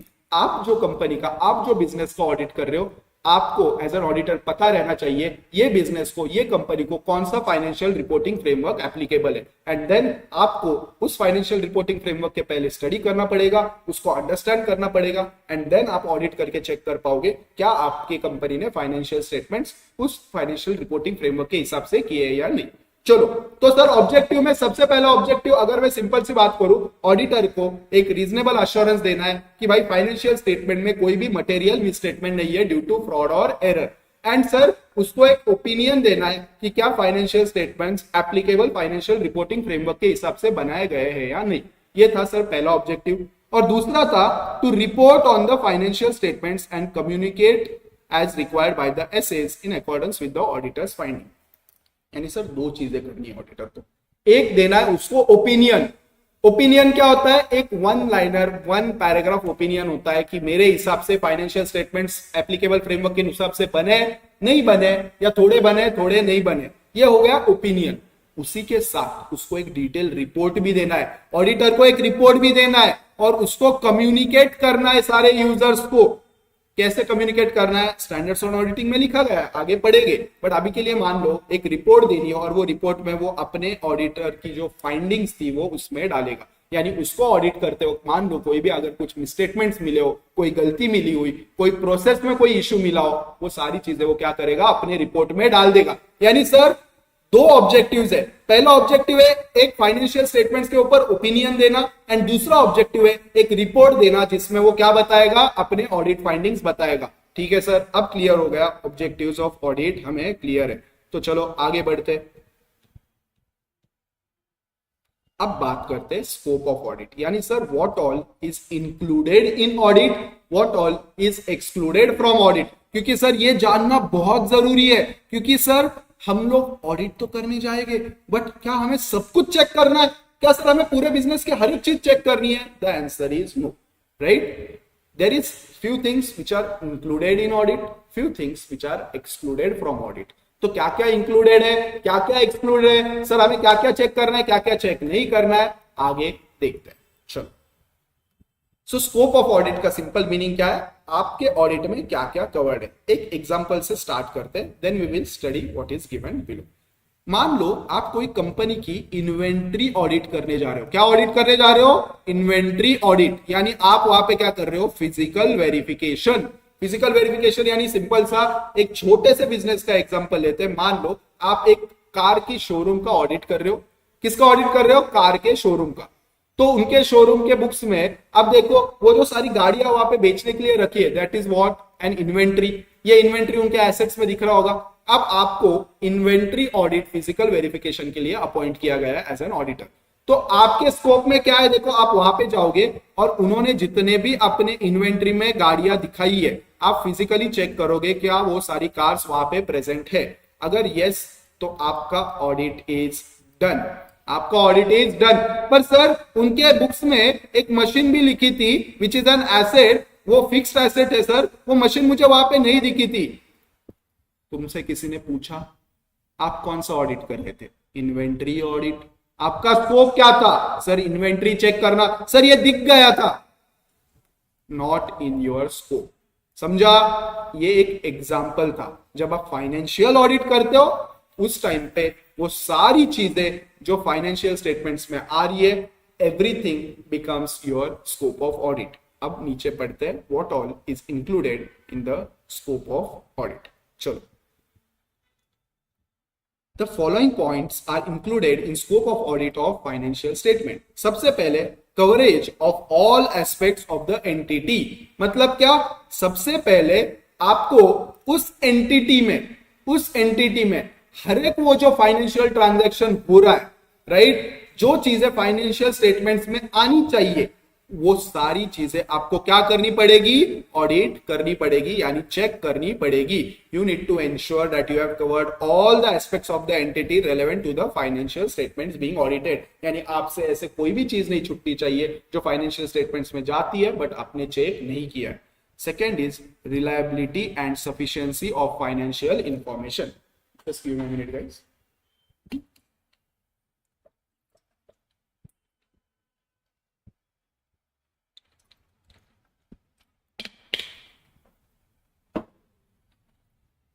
चलो, what do you mean by reliability and sufficiency of financial information? यानी सर जो भी हमने ऊपर पढ़ा था, ऑडिटर को क्या क्या करना है सर? पहले तो उसको ये चेक करना है कि सारी एंट्रीज बुक्स में जो हुई है उसी के बेसिस पे फाइनेंशियल स्टेटमेंट बने या नहीं। और उसके बाद सर एक और चीज थी कि जो एंट्रीज लिखी है उसका जो सपोर्टिंग डॉक्यूमेंट है वो क्या है? सफिशिएंट एंड रिलायबल है। क्या है वो? सफिशिएंट एंड अप्रोप्रिएट है, सफिशिएंट एंड रिलायबल है। तो देखो यहाँ पे आपको क्या चेक करना पड़ेगा? वो सारे जो बिल, वाउचर, डॉक्यूमेंट्स जिसके बेसिस पे अकाउंटिंग एंट्रीज की गई है, are those sufficient, are those reliable, ये चेक करना आपका काम है। बट प्लीज अब आगे इनहेरेंट लिमिटेशन में वैसे भी देखेंगे, बट प्लीज समझना हम बस चेक कर सकते हैं। हम उसको बोल सकते हैं इसका इनवॉइस दिखा, उसने इनवॉइस दिखाया, उसमें सब साइन स्टैम्प वगैरह सब कुछ दिख रहा है, इनवॉइस जेन्युइन लग रहा है। हम सीआईडी की तरह इस पे टेस्ट वगैरह नहीं कर सकते, हम उसको ओथ वगैरह नहीं करवा सकते कि हाथ रख, जो भी कहूंगा सच के सिवा कुछ नहीं कहूंगा, बोल ये इनवॉइस जो तूने दिया है ये फेक इनवॉइस नहीं है। आप ये सब चीजें नहीं कर सकते, ठीक है? आपको एक बस देखना है आपके हिसाब से क्या ये रिलायबल लग रहा है, क्या ये सफिशिएंट है, क्या बस इनवॉइस सफिशिएंट है या मुझे गुड्स रिसिप्ट नोट भी चाहिए। देखो जीआरएन क्या होता है? Goods receipt note. यानी जब आप कोई मटेरियल मंगाते हो तो मटेरियल के साथ साथ सबसे पहले क्या आएगी? इनवॉइस आएगी। क्या आएगी? इनवॉइस। और इनवॉइस जब आएगी साथ ही में जब आपके गेट में से गुड्स अंदर आएंगे, क्या आएंगे? गेट में से गुड्स, फैक्ट्री गेट में से अंदर आएंगे, तब एक डॉक्यूमेंट बनेगा जीआरएन। जीआरएन में क्वांटिटी डिटेल्स मेंशन होगी। क्या मेंशन होगी? Quantity details. यानी मान लो आपने 10 कंप्यूटर मंगाए थे। कितने मंगाए थे? 10 कंप्यूटर। तो इनवॉइस तो 10 कंप्यूटर का आ जाएगा, साथ ही में एक जीआरएन बनेगा जो आपके फैक्ट्री का आदमी बनाएगा, जो लिखेगा हाँ मैंने चेक किया है, फैक्ट्री के अंदर 10 कंप्यूटर्स आए हैं। तो आप मुझे बताओ, अगर कोई गुड्स परचेस किए हुए तो आपने ऑडिट करते वक्त बस इनवॉइस चेक करना चाहिए या जीआरएन भी चेक करना? सर जीआरएन भी करना चाहिए क्योंकि इनवॉइस तो सर फेक भी हो सकता है। तो वैसे तो सर जीआरएन भी फेक हो सकता है, और वही हम इनहेरेंट लिमिटेशन में देखेंगे। देखो हमारा काम है डॉक्यूमेंट चेक करना। अब वो डॉक्यूमेंट जेन्युइन है नहीं है उसके ऊपर एज एन ऑडिटर हम कुछ नहीं बोल सकते क्योंकि हम सीआईडी नहीं है। अंडरस्टूड? चलो आगे बढ़ते हैं। Proper disclosure of financial statement, ये भी आपके स्कोप में है। तो आपको इंश्योर करना है जो भी फाइनेंशियल इंफॉर्मेशन आपके फाइनेंशियल स्टेटमेंट्स में डिस्क्लोज की जा रही है वो सब प्रॉपर है, राइट? सब कुछ करेक्ट है, यानी कोई भी ऐसी फाइनेंशियल इंफॉर्मेशन वहां पे डिस्क्लोज नहीं की जा रही है जो अकाउंटिंग पॉलिसीज के हिसाब से ना हो, राइट। अब जैसे अकाउंटिंग पॉलिसीज वगैरह क्या होती है, देखो अकाउंटिंग पॉलिसीज में आप डिसाइड करते हो अलग अलग मेथड्स ऑफ अकाउंटिंग। जैसे देखो वहां पे सिंपल है, एक आपका डेप्रिसिएशन का हो गया बाय एसएलएम मेथड और डब्ल्यूडीवी, इन्वेंट्री का हो गया whether you want to value your inventory by FIFO method, LIFO method, weighted average. अब ये सारी चीजें भी एज एन ऑडिटर आपको क्या करना पड़ेगा, इंश्योर करना पड़ेगा कि सारा सही से हो रहा है। अंडरस्टूड। चलो आगे बढ़ते हैं।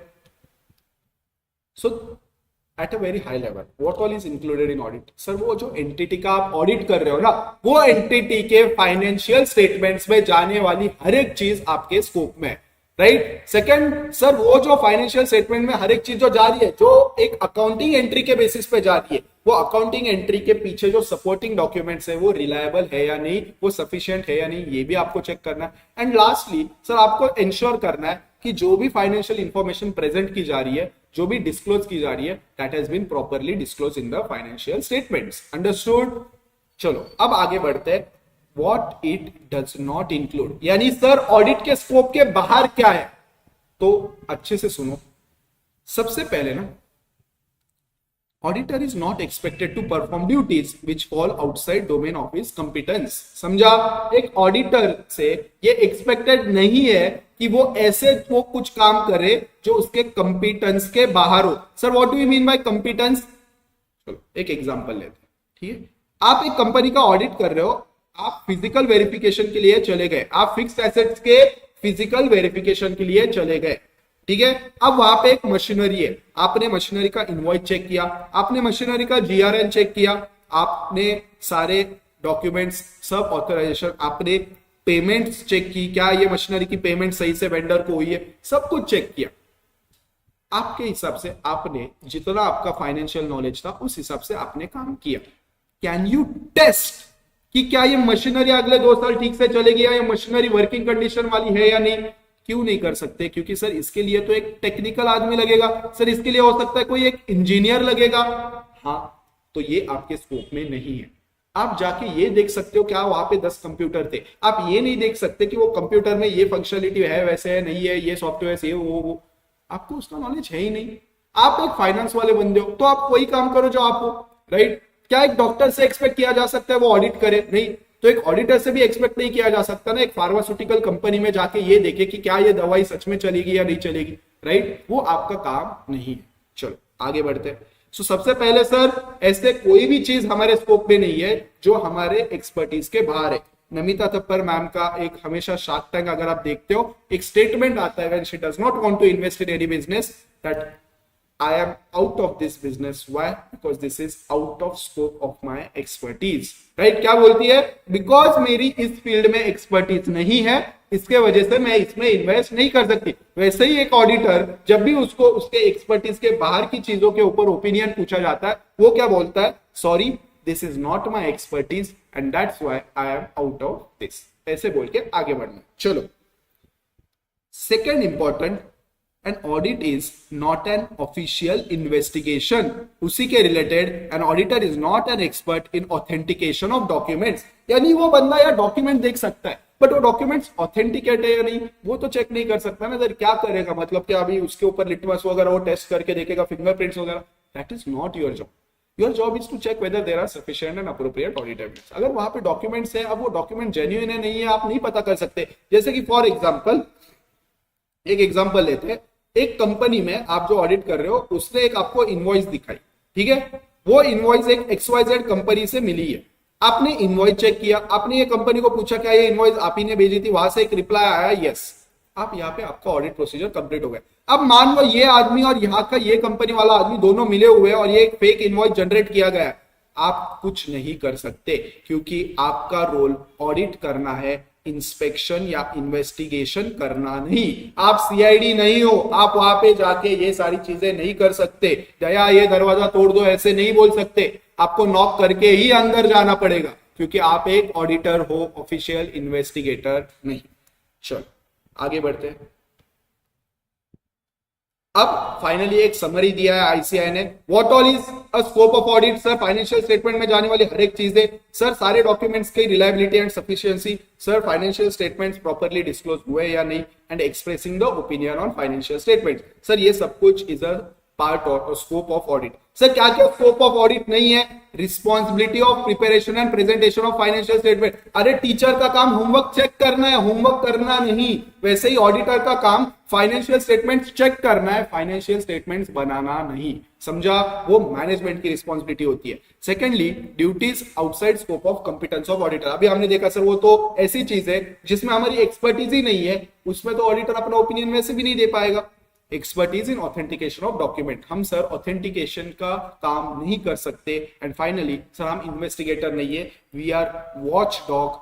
हम क्या है? हम वॉच डॉग है, हम ब्लड हाउंड नहीं है। यानी क्या होता है, आपको कुछ गलत दिख रहा है, आप ज्यादा से ज्यादा देखो, आप लैब्राडोर क्या हो? आप लैब्राडोर हो, आपको वहां पे भेजा गया है, देख कुछ गलत मिल रहा है क्या? अगर आपको कुछ गलत मिलता है तो ये करो।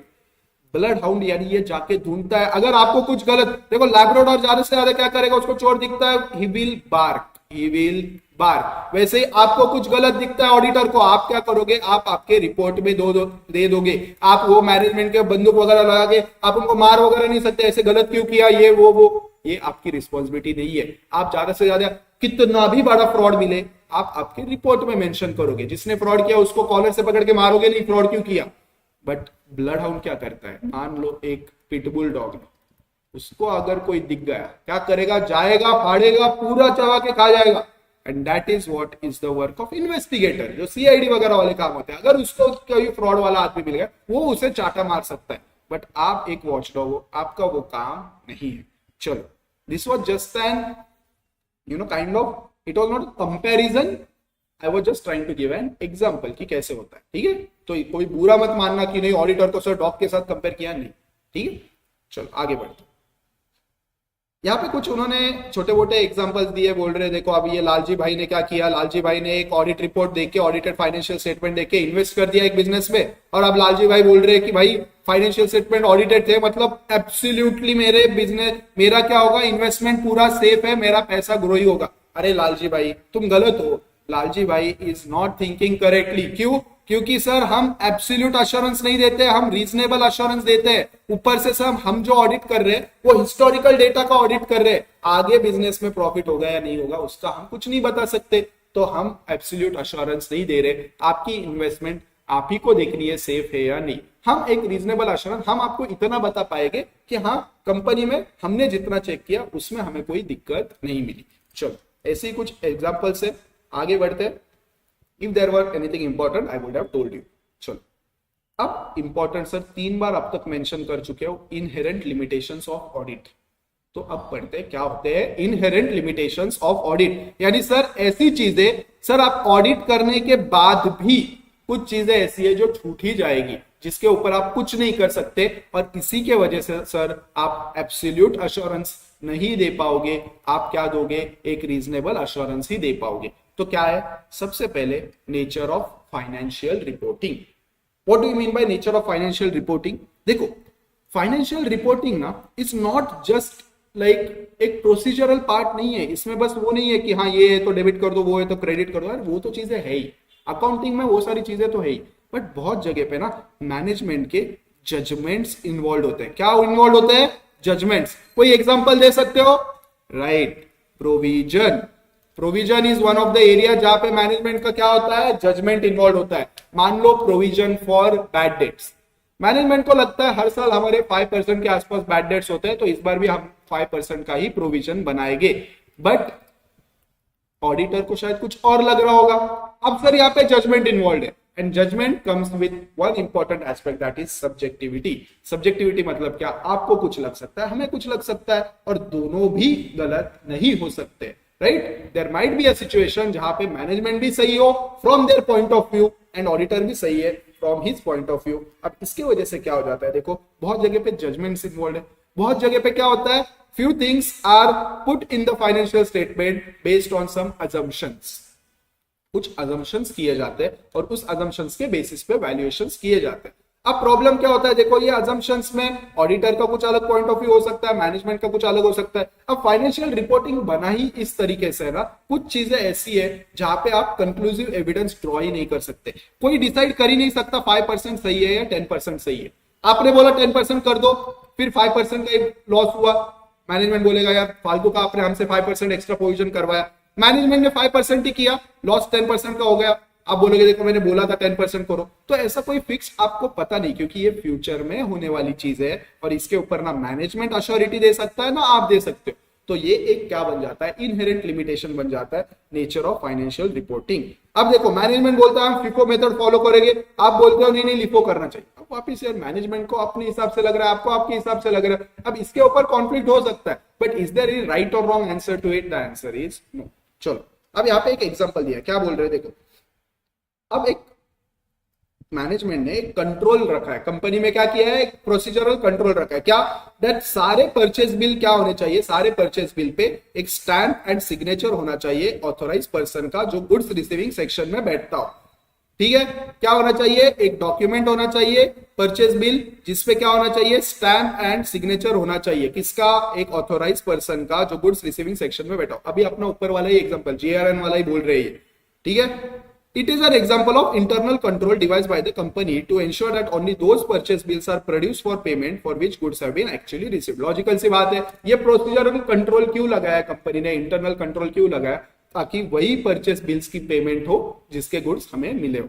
ठीक है, अब देखो कंट्रोल तो काफी अच्छा है। What happens if concerned accountant and authorized person in goods receiving section collude? Collude का मीनिंग क्या होता है, दोनों एक दूसरे से क्या मिला लेते हैं, हाथ मिला लेते हैं। ठीक है, अब देखो मटेरियल्स सेक्शन में जो बैठा है, गुड्स रिसीविंग सेक्शन में जो आदमी बैठा है, उसको पता है गुड्स नहीं मिले, बट वो जो वेंडर है उसने क्या बोला, यार मेरी पेमेंट निकलवा दे, मैं तेरे को 5% कमीशन दे दूंगा। तो इसने क्या किया, इसने इस पे स्टैंप और साइन कर दिया। अब देखो अकाउंटेंट तो नहीं मानेगा, अकाउंटेंट बोलेगा नहीं नहीं यार गुड्स नहीं आए, मैं इस पे पेमेंट नहीं कर सकता। अब बट अकाउंटेंट भी इन्हीं के साथ मिल गया, ये जीआरएन वाले आदमी ने क्या कर दिया, उसको भी बोल दिया मेरे को 5% कमीशन मिलने वाला है, तेरे को 2.5% कमीशन दे दूंगा। अब ये दोनों मिल गए।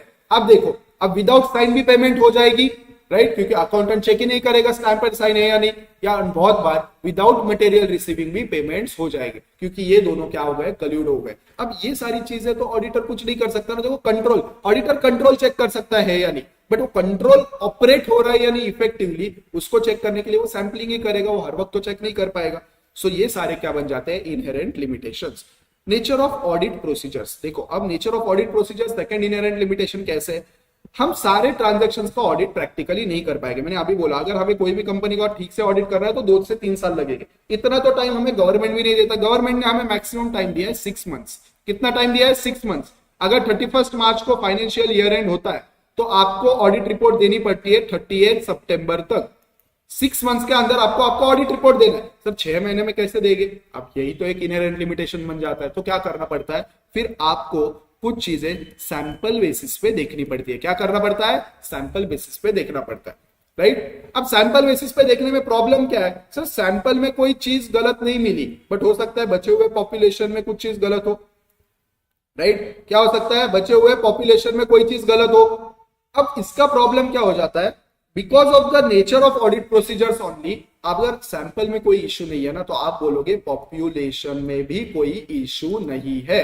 अंडरस्टूड, आप क्या बोलोगे, पॉपुलेशन में भी कोई इश्यू नहीं है, क्योंकि ऑडिट स्टैंडर्ड्स और ऑडिटिंग ही हमें ये बोलने के लिए मजबूर करते हैं। और क्यों मजबूर करते हैं, क्योंकि हमें टाइमलाइन ही दिया हुआ है वैसे। पर सर फिर ये टाइमलाइन बढ़ा दो, अगर टाइमलाइन बढ़ा देंगे तो ऑडिट का क्या फायदा। मान लो किसी ने इस साल में फ्रॉड कर लिया, वो फ्रॉड पता चल रहा है 3 साल बाद, 3 साल बाद तो कंपनी को और चूना लगा के चला जाए, समझा।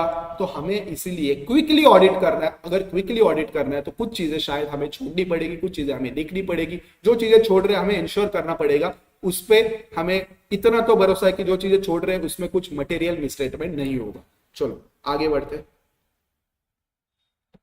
अब देखो और एक क्या इनहेरेंट लिमिटेशन है, management may not provide complete information as requested by the auditor. Auditor ने मांगा तो है बट मैनेजमेंट पूरी इंफॉर्मेशन शायद नहीं दे रहा है। पर सर आप फिर इनको बंदूक लगा के नहीं बोल सकते, नहीं, क्योंकि हम इन्वेस्टिगेशन नहीं कर रहे हैं, हम इनको फोर्स नहीं कर सकते। देखो यहाँ पे लिखा है there is no way by which auditor can force the management to provide complete information. Auditor बस रिक्वेस्ट कर सकता है, समझा।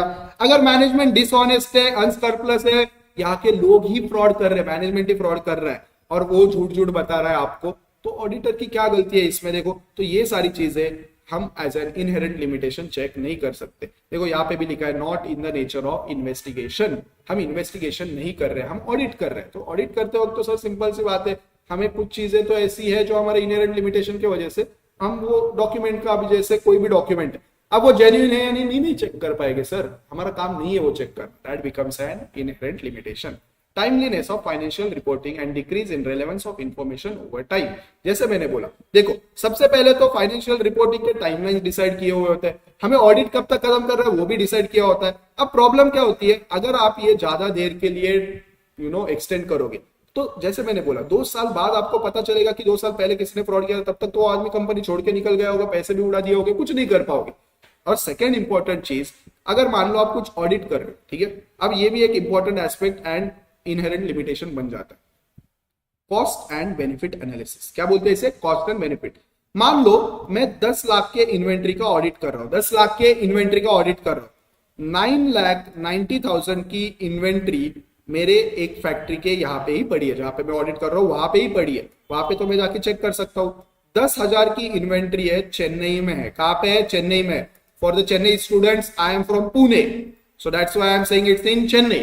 ठीक है, तो कहां पे है? चेन्नई में। अब चेन्नई में आने जाने का फ्लाइट का खर्चा है 12,000, और वहां पे जाके मैं इन्वेंट्री कितने की चेक करूंगा? 10,000। ऑडिटर भी बोलेगा यार कोई सेंस है?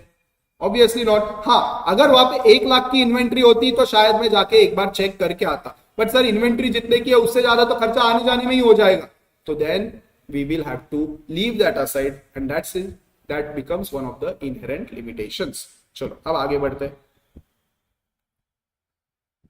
फ्यूचर इवेंट्स, ये तो सबसे बड़ा इनहेरेंट लिमिटेशन है सर। हम हिस्टोरिकल डेटा के ऊपर ऑडिट रिपोर्ट देते हैं, फ्यूचर में कुछ भी हो सकता है। सर जिस साल में कोविड आया, उसके पहले साल जो भी कंपनी के ऑडिट हो रहे थे, क्या कोई भी ऑडिटर को पता था अगले साल कोविड आएगा और सारे बिजनेसेस बंद हो जाएंगे?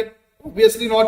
तो वो अपने ऑडिट रिपोर्ट में वो दे पाया क्या? नहीं। अब मान लो उसने अपना ऑडिट रिपोर्ट दे दिया उस साल के लिए, और उसके बेसिस पे आपने कोई इन्वेस्टमेंट कर लिया, आप यूजर ऑफ फाइनेंशियल स्टेटमेंट्स थे, ऑडिट रिपोर्ट देखा, उसमें कोई इशू नहीं मिला, तो आपने इन्वेस्टमेंट कर लिया वो कंपनी में। 3 महीने बाद कोरोना आ गया, अब कोरोना के वजह से बिजनेस एडवर्सली अफेक्ट हो गया, आपकी इन्वेस्टमेंट डूब गई, कुछ नहीं कर सकते। और इसमें ऑडिटर की भी गलती नहीं है, उसका इनहेरेंट लिमिटेशन है, वो फाइनेंशियल इंफॉर्मेशन और फाइनेंशियल डेटा वही चेक कर रहा है जो हिस्टोरिकल है, वो फ्यूचर के बेसिस पे अपना ओपिनियन नहीं दे सकता। Understood? So these were the inherent limitations of audit. अब आगे बढ़ते हैं। Now let's understand what is an engagement. Sir ये एंगेजमेंट मतलब वो जो रिंग्स एक्सचेंज करते हैं सर, ये वाली एंगेजमेंट है क्या? हाँ, ये वही वाली एंगेजमेंट है। यहाँ पे इंस्टेड ऑफ रिंग्स एक डॉक्यूमेंट एक्सचेंज किया जाता है जिसमें मैनेजमेंट लिख के देता है we are appointing you as what? Auditor. एक ऑडिटर को अपॉइंटमेंट लेटर दिया जाता है। क्या दिया जाता है? अपॉइंटमेंट लेटर दिया जाता है, जिसमें क्या बोलता है मैनेजमेंट? हम आपको क्या कर रहे हैं? एज एन ऑडिटर अपॉइंट कर रहे हैं। Okay, so now let's understand in detail what is engagement. Engagement means an arrangement to do something. बराबर? एंगेजमेंट, देखो शादी की भी एंगेजमेंट क्या होती है? बेसिकली वही है ना, एक लड़का एक लड़की एक दूसरे के साथ क्या कर रहे हैं? They are exchanging the ring, they are exchanging the vows that what in the future life I'll do these things for you, you do these things for me, right? That is what is engagement. यहाँ पे भी वही होता है, owners of the business, management of the business appoints the auditor to do the audit of the financial statements and in return they will pay the auditor the fees. चलो क्या है फिर? In the context of auditing it means a formal agreement between auditor and the client. Client यानी क्या? वो business, वो company, वो partnership, वो सोल प्रोप्राइटरशिप जिसका आप ऑडिट कर रहे हो। Auditor and client under which auditor agrees to provide auditing services. It takes the shape of engagement letter. एक एंगेजमेंट लेटर होता है, उस एंगेजमेंट लेटर में लिखा जाता है कि आपको ये साल का ऑडिट करने के लिए हम अपॉइंट कर रहे हैं। जब ऑडिटर उस पर साइन करता है, वो अप्रूव हो जाता है, वो एक्सेप्ट हो जाता है, उसके बाद officially the client and the auditor comes in an engagement. चलो अब देखो, what do you mean by external audit engagements? The purpose of external audit engagement is to enhance the degree of confidence of intended users of financial statement. यानी एक ही line में बता दूं यार, auditor को हमने पहले ही देखा है क्या होना चाहिए? इंडिपेंडेंट होना चाहिए। तो सर अगर कंपनी के अंदर ही कोई सीए है जो अकाउंटिंग कर रहा है, उसी को ऑडिटर करके अपॉइंट कर सकते हैं क्या? नहीं, तो ऑडिटर कोई बाहर के सीए को करना पड़ेगा, and that is known as external audit engagement. क्योंकि जब अंदर का सीए ऑडिट करेगा तो ऑब्वियसली यूजर्स उस पर इतना रिलाय नहीं करेंगे, बट कोई बाहर का आदमी आके ऑडिट करेगा तब ऑब्वियसली यूजर्स का क्या बढ़ जाएगा? डिग्री ऑफ कॉन्फिडेंस बढ़ जाएगा। चलो अब बात करते हैं benefits of audit. Why audit is needed? Audit क्यों जरूरी है? ऑडिट करने से क्या बेनिफिट्स मिलेंगे? देखो लॉजिकली सोचो, विदाउट रीडिंग में मैं बड़ा मतलब what I think as an normal student of a CA, अगर मैं सोचूं तो क्या लगता है सर ऑडिट करने से ना सबसे पहले तो एक कॉन्फिडेंस, एक रिलायबिलिटी आ जाएगी कि फाइनेंशियल इंफॉर्मेशन सब सही है। सेकेंडली मैनेजमेंट ओनर्स को भी क्या पता चलेगा, अगर कुछ कंपनी में कुछ गलत हो रहा है तो ऑडिट में से वो निकल के आ सकता है। अगर कुछ फ्रॉड हो रहा है, कोई एम्प्लॉयज कुछ फ्रॉड वगैरह कर रहे हैं तो वो भी समझ में आ सकता है। अगर कोई एम्प्लॉयज का इंटेंशन है फ्रॉड करने का, वो भी शायद फ्रॉड करने से 2 बार डरे। क्यों? क्योंकि उनको पता है हमारे फाइनेंशियल स्टेटमेंट्स का क्या होता है, इंडिपेंडेंट ऑडिट हो जाता है। कोई बाहर का आदमी आके हमारे पूरे क्या करता है, फाइनेंशियल स्टेटमेंट्स को चेक करता है, तो हम ऑडिट करेंगे तो पकड़े जाएंगे। और क्या होगा, देखो आपका जो daily affairs of the company है उसमें तो शेयर होल्डर इन्वॉल्व नहीं होते, राइट? शेयर होल्डर्स जो आपको पैसे दे रहे बिजनेस चलाने के लिए, वो तो डे टू डे अफेयर्स में इन्वॉल्व नहीं है, तो उनके लिए ये financial statement and audit report में एक बहुत बढ़िया डॉक्यूमेंट बन जाता है to understand what all is going on in the business, is anything going wrong in the business. क्योंकि अगर कुछ गलत हो रहा होगा तो ऑडिटर क्या करेगा, objectives of audit, second point opinion तो दे ही देगा, साथ साथ में एक रिपोर्ट दे देगा जिसमें वो अपने ऑडिट फाइंडिंग्स देगा, राइट? तो this becomes a very important benefit and aspect of audit. चलो तो वही लिखा हुआ है, देखो audit accounts provide high quality information, it gives confidence to users that on the information which they are relying is qualitative and is an outcome of exercise carried out by following all the auditing standards। समझा? Secondly क्या बोल रहे हैं, ये share holder वाली बात की, उन्हें सारा क्या मिल जाता है, दे गेट एन अश्योरिटी, एक उनको एक क्या मिलता है, एक कॉन्फिडेंस मिलता है कि हाँ यार मेरी इन्वेस्टमेंट सही कंपनी में चल रही है। उसके बाद नेक्स्ट क्या है, an audit acts as a moral check on employees for committing frauds for fear of being discovered by audit. जैसे मैंने बोला, अगर कोई ऑडिट फ्रॉड करने के इंटेंशन से कोई एम्प्लॉय काम कर रहा है तो उसको भी एक डर रहेगा। उसके बाद देखो गवर्नमेंट को बहुत हेल्पफुल रहेंगे। क्यों रहेंगे गवर्नमेंट को हेल्पफुल? क्योंकि सर गवर्नमेंट उसी से तो टैक्स लायबिलिटी असर्ट करेगा। अगर फाइनेंशियल स्टेटमेंट्स ऑडिटेड है तो गवर्नमेंट को पता है हाँ यार इन्होंने जो भी प्रॉफिट दिखाया ये सही है, तो गवर्नमेंट उसी के बेसिस पे क्या निकालेगा, टैक्स निकालेगा। उसके बाद बैंकर्स वगैरह को हेल्प हो सकता है, अगर किसी को लोन देना है तो वो ऑडिटेड फाइनेंशियल स्टेटमेंट्स पे क्या कर सकते हैं, रिलाय कर सकते हैं कि ठीक है यार इनका अगर इतना प्रॉफिट दिख रहा है, अगर इनका इतना debt coverage ratio, debt service ratio दिख रहा है, इसका मतलब ये कंपनी शायद हमें लोन रीपे कर पाएगी, राइट? अगर कुछ फ्रॉड वगैरह हुआ होगा तो। एंड लास्टली अगर कुछ ऑपरेशनल कंट्रोल्स में इश्यू होगा तो वो भी शायद पॉइंट आउट हो जाएगा। समझा? तो ये सारे क्या थे, बेनिफिट्स ऑफ ऑडिट। अब इंपॉर्टेंट बात करते हैं, सर धंधे की बात करते हैं, क्या ऑडिट मैंडेटरी होता है या वॉलेंटरी होता है? यानी सर क्या कंपनी हमें मैंडेटरीली आके बोलेगी कि सर हमारा ऑडिट प्लीज करो, सर हमारा प्लीज ऑडिट करो, या वॉलेंटरी होता है, हमें क्लाइंट्स को ढूंढते ढूंढते जाना पड़ेगा, हम आपका ऑडिट करें, हम आपका ऑडिट करें, एंड वो बोले कि नहीं नहीं हमें ऑडिट की कोई जरूरत नहीं है। तो let's see whether audit is mandatory or voluntary. It is not necessary that audit is always legally mandatory. ये तो बात समझ लो, सबको ऑडिट मैंडेटरी नहीं है। There are entities like companies who are compulsorily required to get their accounts audited under law.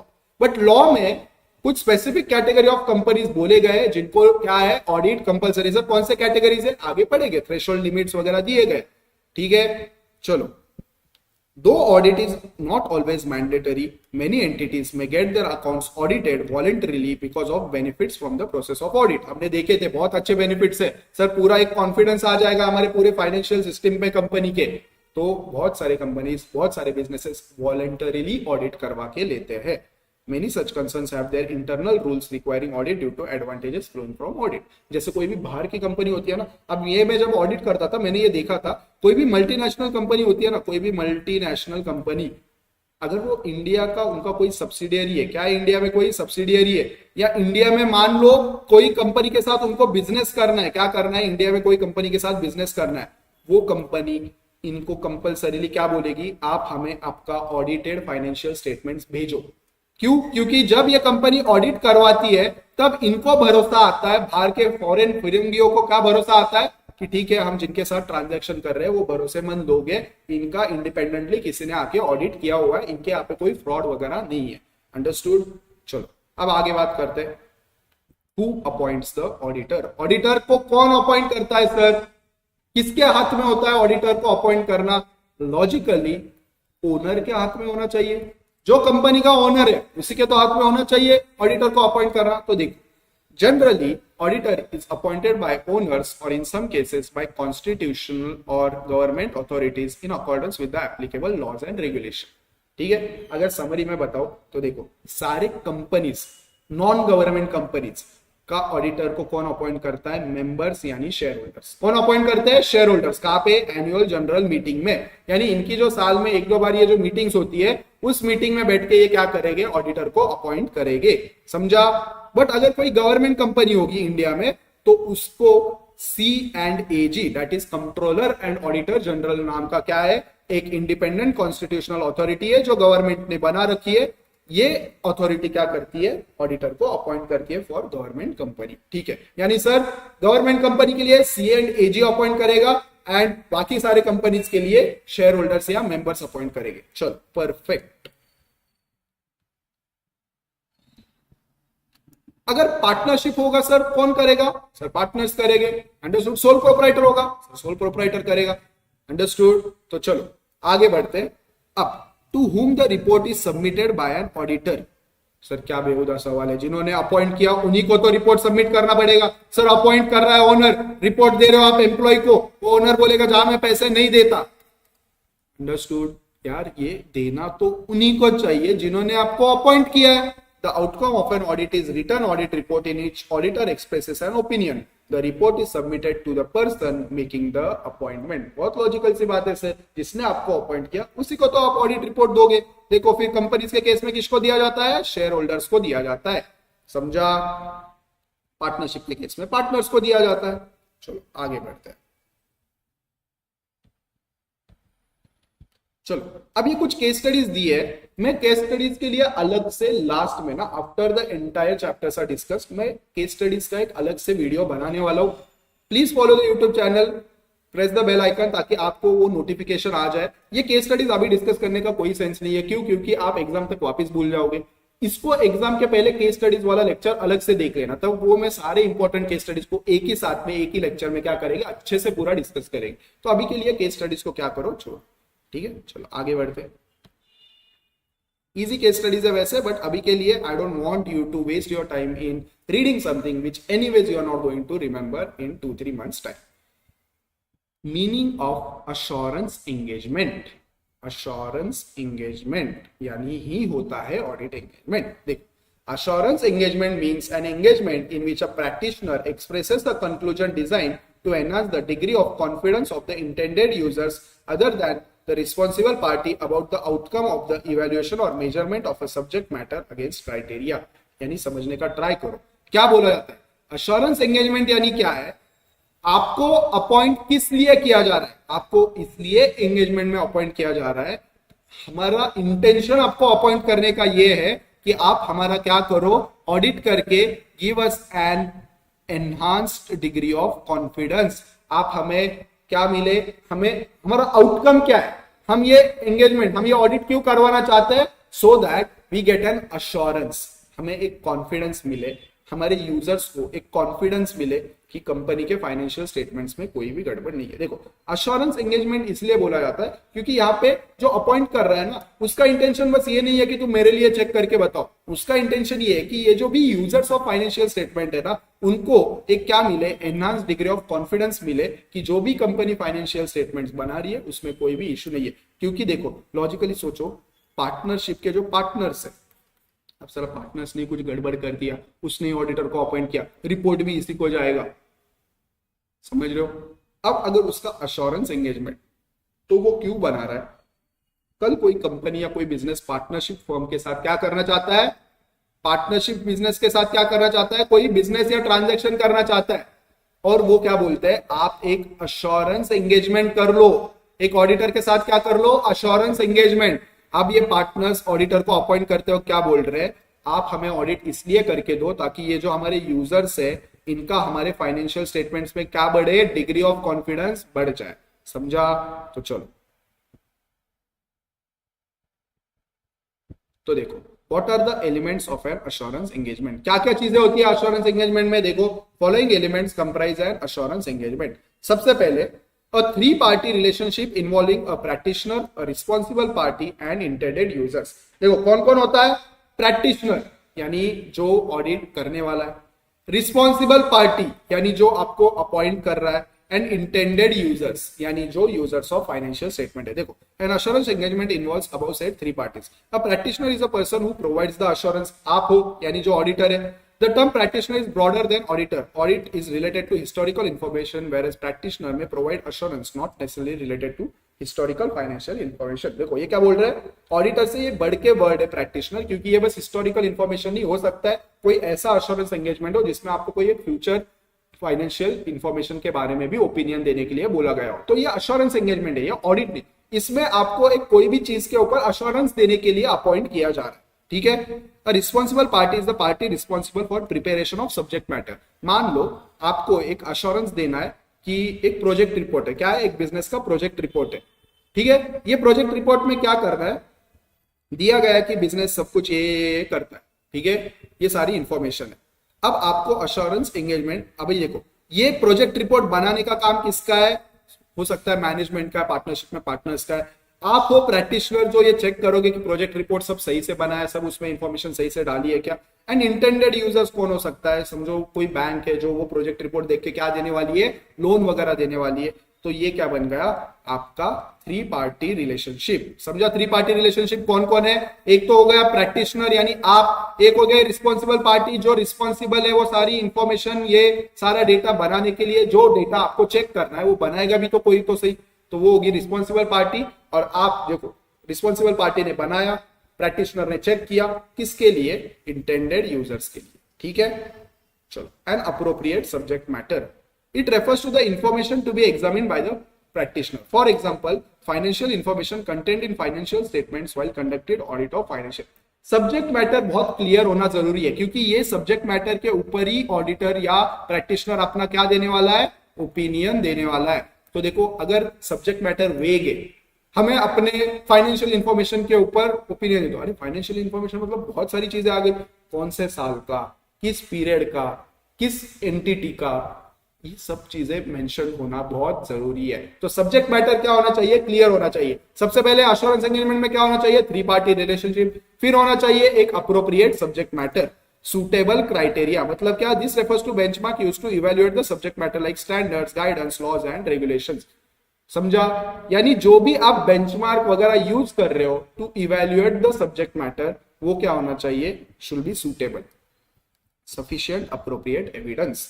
जो भी आप ऑडिट एंगेजमेंट, जो भी अश्योरेंस एंगेजमेंट में आप कर रहे हो, जो भी इंफॉर्मेशन के ऊपर आप आपका ओपिनियन देने वाले हो, मेक श्योर उसके रिलेटेड आपके पास सफिशिएंट एंड अप्रोप्रिएट क्या हो, ऑडिट एविडेंस हो। सफिशिएंट यानी जितना चाहिए उतना, अप्रोप्रिएट यानी जो चाहिए वो, दोनों डिफरेंस है वर्ड्स में। देखो सफिशिएंट यानी जितना चाहिए उतना, अप्रोप्रिएट यानी जो चाहिए वो, दोनों में डिफरेंस है। हो सकता है कि कोई इंफॉर्मेशन सफिशिएंट हो बट अप्रोप्रिएट ना हो, क्योंकि मुझे दिया तो सारे डॉक्यूमेंट है बट मुझे जो चाहिए था वही नहीं दिया, दैट इज सफिशिएंट है बट अप्रोप्रिएट नहीं है, या उसमें जो इंफॉर्मेशन है साइन ही नहीं है किसी का।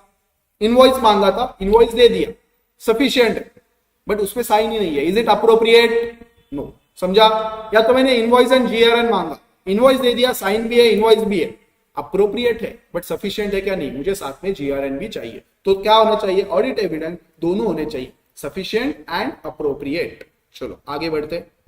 देखो evidence should be both sufficient and appropriate, and बोला है और नहीं, सफिशिएंट और अप्रोप्रिएट नहीं, सफिशिएंट भी होना चाहिए एंड अप्रोप्रिएट भी होना चाहिए। Return assurance report in appropriate form, verbal report नहीं, रिटर्न रिपोर्ट देना है। किसने, जो भी अपॉइंट किया गया है प्रैक्टिशनर, उसने क्या देना है, एक रिटर्न रिपोर्ट देना है जिसमें वो कंक्लूजन देगा, जो भी चीज के लिए, जो भी सब्जेक्ट मैटर के लिए उससे कंक्लूजन मांगा गया था उस पे वो अपना ओपिनियन देगा। समझा? That is the final outcome of an assurance engagement. तो क्या क्या था, देखो elements of assurance engagement, three party relationship, appropriate subject matter, suitable criteria, sufficient appropriate evidence, and finally a written assurance report. समझा? चलो अब यहाँ पे दिया है meaning of review, that is audit versus review. Audit क्या होता है और रिव्यू क्या होता है? देखो, audit is reasonable assurance engagement, ये तो हमने ऑलरेडी पढ़ा है. However, review is limited assurance engagement. दोनों में डिफरेंस क्या होता है? देखो, आपने देखा होगा जो लिस्टेड कंपनीज होगी ना, अगर जिनको नहीं पता है, लिस्टेड कंपनीज का देखो, साल में एक ऑडिट रिपोर्ट आती है, साल में एक ऑडिट रिपोर्ट आती है, एंड हर क्वार्टर की लिमिटेड रिव्यू आती है. हर क्वार्टर की क्या आती है? Limited review. यानी हर क्वार्टर ऑडिट नहीं होता, हर क्वार्टर में लिमिटेड रिव्यू होता है. तो ये लिमिटेड रिव्यू क्या होता है? It provides lower level of assurance than audit. क्योंकि क्या होता है, देखो, हर क्वार्टर को ऑडिट कर, अब हर क्वार्टर का जब रिव्यू करना होता है ना, तो इतना टाइम नहीं होता है कि हम देखो 5-10 दिन में, तो 15 दिन के अंदर तो आपको लिमिटेड रिव्यू रिपोर्ट देनी पड़ती है. अब इतने 10-15 दिन में पूरा ऑडिट तो करना इम्पॉसिबल है. तो आप क्या करते हो? हाई लेवल क्या करोगे? नॉर्मली ऑडिट करते हो, 30 सैंपल चेक करते हो, आप 5 सैंपल चेक करोगे. समथिंग बेटर देन नथिंग, यही पॉलिसी पे हमेशा चलता है. ठीक है, कि कुछ तो करो, क्योंकि क्या होगा, remember all those benefits of audit. अगर कोई वो क्वार्टर में फ्रॉड करने का इंटेंशन किसी का होगा, उसको पता है यार लिमिटेड रिव्यू होने वाला है, गलती से पकड़ा गया तो अटक जाऊंगा, तो ये करते रहो. ऑडिट मतलब क्या है पता है क्या? एक वो प्रोसेस है जो करते रहोगे ना, तो आगे वाले को एक डर रहेगा कुछ गलत करने के पहले, यार हो सकता है मैं पकड़ा जाऊंगा, क्योंकि ये क्या करते हैं, ये इनका लिमिटेड रिव्यू चलता है, ये लोग ऑडिट करते हैं. तो लिमिटेड रिव्यू या रिव्यू क्या होता है? यानी स्पेसिफिकली एक लो लेवल ऑफ अश्योरेंस. आप पूरा देखो, रीजनेबल अश्योरेंस यानी मॉडरेट या हाई लेवल ऑफ अश्योरेंस आप दे रहे हो कि भाई 90% तो हमें लग रहा है इसमें कुछ गलत नहीं है, that is audit, reasonable assurance. Limited review is very low level of assurance, भाई हमने चेक किया है, गलत भी हो सकता है क्योंकि हमने सब कुछ चेक नहीं किया, हमने बहुत कुछ चीजें उसमें से देखी हुई है because of the limited time period that was available with us. However, both audit and review are related to financial statements only. ये तो सही है सर, करेंगे तो फाइनेंशियल स्टेटमेंट्स का ही करेंगे. बस क्या है, ऑडिट में क्या करेंगे? रीजनेबल अश्योरेंस देंगे, एंड रिव्यू में क्या करेंगे? लिमिटेड अश्योरेंस देंगे, लो लेवल ऑफ अश्योरेंस देंगे. देखो फिर types of assurance engagement, reasonable assurance engagement versus limited assurance engagement. Reasonable assurance engagement यानी हाई लेवल ऑफ अश्योरेंस आपसे एक्सपेक्टेड है, राइट? तो आप ऑडिट इसी तरीके से करो, आपके ऑडिट प्रोसीजर्स ऐसे होने चाहिए जिसका आउटकम हो high level of assurance. And limited assurance engagement यानी आपसे इतना ज्यादा एक्सपेक्टेड नहीं है, they are expecting a low level of assurance, तो ऑडिट भी आप उसी तरीके से करो. वरना आप ऑडिट की प्रोसीजर्स इतने अप्लाई कर रहे हो, आपको मिल रहा है high level of assurance, fees मिल रहा है लो लेवल ऑफ अश्योरेंस का. ये एंगेजमेंट ही था लिमिटेड अश्योरेंस एंगेजमेंट, यानी यूजर्स को ही नहीं चाहिए था पूरा डिटेल रिपोर्ट. समझे? तो कौन सी एंगेजमेंट है ये देखना बहुत जरूरी है. चलो यहाँ पे डिफरेंस दिया हुआ है, आगे बढ़ते हैं. What do you mean by prospective financial information? यानी फ्यूचर का financial information about events that may occur in the future and possible actions by an entity, not historical. अब इस पे देखो, ये फोरकास्ट एंड प्रोजेक्शन है, मतलब ये कंपनी को जो लग रहा है ना उसके हिसाब से बनाया गया prospective financial statement. Let me tell you, as a CA final में ये चीज पढ़ोगे, you are not allowed to sign on a report which gives projected financial statement. यानी एज अ सीए आपको उस फाइनेंशियल स्टेटमेंट्स पे साइन करना allowed नहीं है जिसमें फ्यूचर के फाइनेंशियल नंबर्स हो. क्यों? क्योंकि भाई आपका वो एक्सपर्टीज नहीं है, आपका नहीं, वो किसी का एक्सपर्टीज नहीं है. फ्यूचर इज अनसर्टन, कुछ भी हो सकता है, और आपके साइन की एक वैल्यू है. जब आप साइन करते हो, यूजर्स उस पर रिलाई करते हैं, तो भाई ऐसे कोई चीज पे साइन मत करना जो आपको भी पता है अनसर्टन है, राइट? चलो आगे बढ़ते हैं. ये सारा उन्होंने दिया है प्रोस्पेक्टिव एंड एवरीथिंग.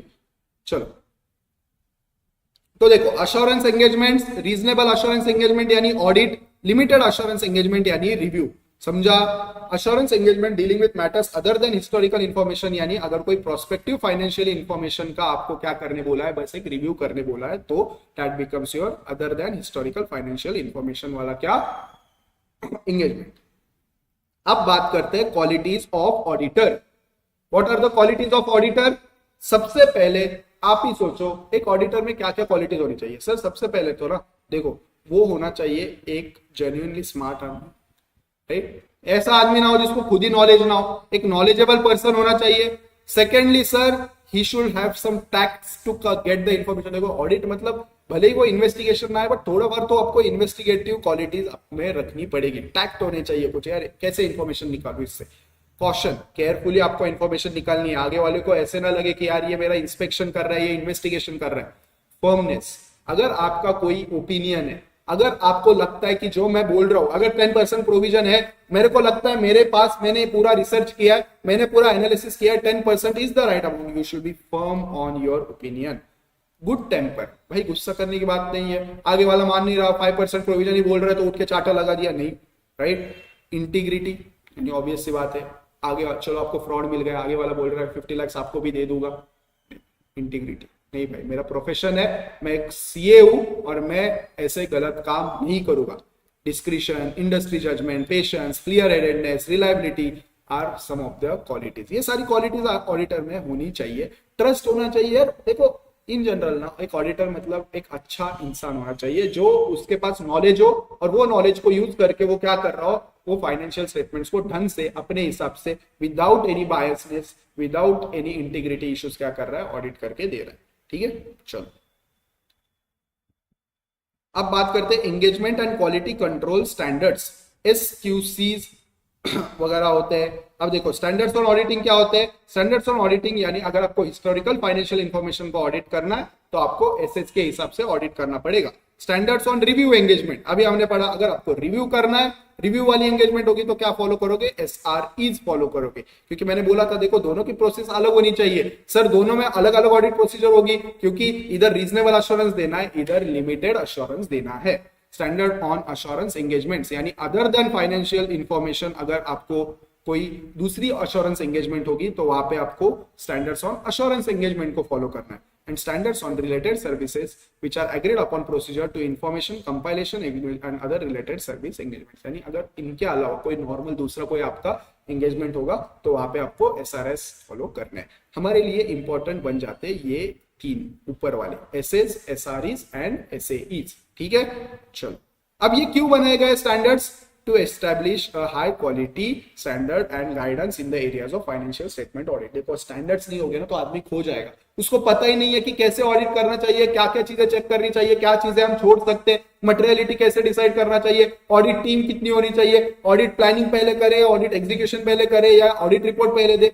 ये सारी चीजें अगर एक स्टैंडर्ड डिफाइन होगा, एक रूल बुक टाइप ऑफ होगा, एक इंस्ट्रक्शन काइंड ऑफ बुक होगा जहां पे आपको चीजें बताई गई हो, तो it becomes easier for you to do audit. Second thing that becomes better is, अगर आपके पास एक एक सेट गाइडेंस, एक स्टैंडर्ड है, तो आप हर वक्त जब ऑडिट कर रहे हो तो आप वो स्टैंडर्ड के ऊपर क्या कर सकते हो, रिलाई करके ऑडिट कर सकते हो। एंड दैट विल मेक, देखो फिर आप भी ऑडिट करो तो भी ऑडिट ओपिनियन सेम ही आएगा, कोई और ऑडिटर ऑडिट करे तो भी सेम ही आएगा, क्योंकि दोनों मिलके क्या फॉलो करेंगे, स्टैंडर्ड को ही फॉलो करेंगे।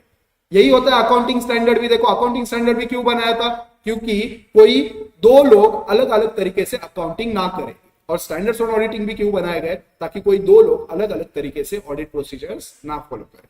ठीक है, चलो स्टैंडर्ड्स ऑन ऑडिटिंग वगैरह क्या होते हैं, मैंने जैसे बताया, इट्स बेसिकली डिटेल प्रोसीजर कि कोई भी चीज करनी है ऑडिट में तो कैसे करनी चाहिए। तो अलग अलग एसेज होते हैं, ऐसे 200, 230, 315, 300 सीरीज, 500 सीरीज, 700, ऐसे बहुत सारे जैसे अकाउंटिंग स्टैंडर्ड्स होते हैं आपके, वैसे ही अलग अलग चीज के लिए क्या बनाए गए। जैसे देखो ऐसे 230 बनाया गया ऑडिट डॉक्यूमेंटेशन, तो इसमें पूरे डिटेल में आपको स्टेप्स बताए गए, प्रोसेस बताए गए कि कोई भी ऑडिट कंप्लीट करने के बाद आपको ऑडिट डॉक्यूमेंटेशन कैसे करना है। क्योंकि देखो आप एक रीजनेबल अश्योरेंस दे रहे हो कि आपने सब कुछ चेक किया है, तो जो चेक किया उसको डॉक्यूमेंट भी तो करके रखना पड़ेगा। कल जाके अगर आपको कोई पूछता है कि देखो आपने ये बोला था ये सब कुछ सही है, तो कैसे बोला था ये सब कुछ सही है, तो आपको एक क्या दिखाना पड़ेगा, देख ये मैंने चेक किया था, ये मेरा डॉक्यूमेंटेशन है। तो कैसे डॉक्यूमेंटेशन होना चाहिए, what is sufficient and appropriate audit documentation, वो भी देखना पड़ेगा।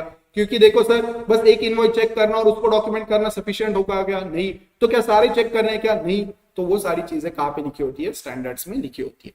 Similarly standard on review engagements होते हैं, and standards on assurance engagements, standards on related services, standards on quality controls, ये भी इंपॉर्टेंट स्टैंडर्ड्स होते हैं। इसमें क्या दिया गया होता है, इन कंपनी के अंदर के जो भी, देखो क्या होता है, SQCs are simply it requires auditors to establish system of quality control so that firm and its personnel comply with professional standards and regulatory and legal requirements and reports are issued appropriate। ये देखो ऐसे step audit कैसे करना है, ये है कि आपकी जो टीम है ना उन्होंने एक क्वालिटी मेंटेन करना चाहिए ऑडिट करते वक्त, और क्या क्या क्वालिटी मेंटेन करना चाहिए, कैसी टीम होनी चाहिए, कैसे आपने सारे लीगल रिक्वायरमेंट्स को इंश्योर करना है, सारे अपने लीगल रिक्वायरमेंट्स को फॉलो करना है, वो सारी चीजें कहाँ पे लिखी होती है, एसक्यूसी के अंदर। ठीक है, चलो इसको डिटेल में जब जब आएगा तब पढ़ेंगे वो SQCs and standards. Why are standards needed बता दिया मैंने। देखो एक बेंचमार्क हो जाता है ग्लोबल प्रैक्टिसेस के साथ, सारे ऑडिटर्स को एक डायरेक्शन मिलती है कि चलो ऐसे ऑडिट करना चाहिए, यूनिफॉर्मिटी लेके आता है, क्वालिटी इंप्रूव करता है, and professional accountants professional knowledge and skill क्या होती है वहां पे यूज हो जाती है। चलो next is duties in relation to engagement and quality control standard. देखो क्या है, सिंपल है। ड्यूटीज क्या है, मतलब आपका एज एन ऑडिटर क्या ड्यूटी है कि ये आपको सारे स्टैंडर्ड्स को, सारे एसक्यूसीज को क्या कर रहा है, सारे फॉलो कर रहा है। अगर एसएस में कोई चीज लिखी है, आपको बोला गया है कि इस चीज पे आपके रिपोर्ट में कमेंट आनी चाहिए, तो आपको वो कमेंट डालनी चाहिए। अगर आपको कुछ ऑडिट करते हो कुछ भी उल्टा सीधा गलत सलत मिल जाता है, एज पर स्टैंडर्ड उसको आपको अप्रोप्रिएटली क्या करना आना चाहिए, रिपोर्ट करना आना चाहिए। चलो यहां पे आपका चैप्टर 1 होता है खत्म। ठीक है, आप क्या कर सकते हो, आप एक बार खुद केस स्टडीज आपको अगर चाहिए तो पढ़ सकते हो, राइट। केस स्टडीज एनीवेज आपको पढ़नी ही पड़ेगी एग्जाम के लिए। अभी के लिए एक बार केस स्टडी पढ़ो। डेफिनेटली ये चैप्टर अगर आपने पूरा वीडियो अच्छे से सुना है तो कोई भी केस स्टडी में आपको कोई भी डिफिकल्टी नहीं आएगा। उसके बाद इमीडिएटली मेक श्योर आप इसके नीचे के एमसीक्यूज, ट्रू और फॉल्स जो भी क्वेश्चन है एक बार उसे सॉल्व कर रहे हो।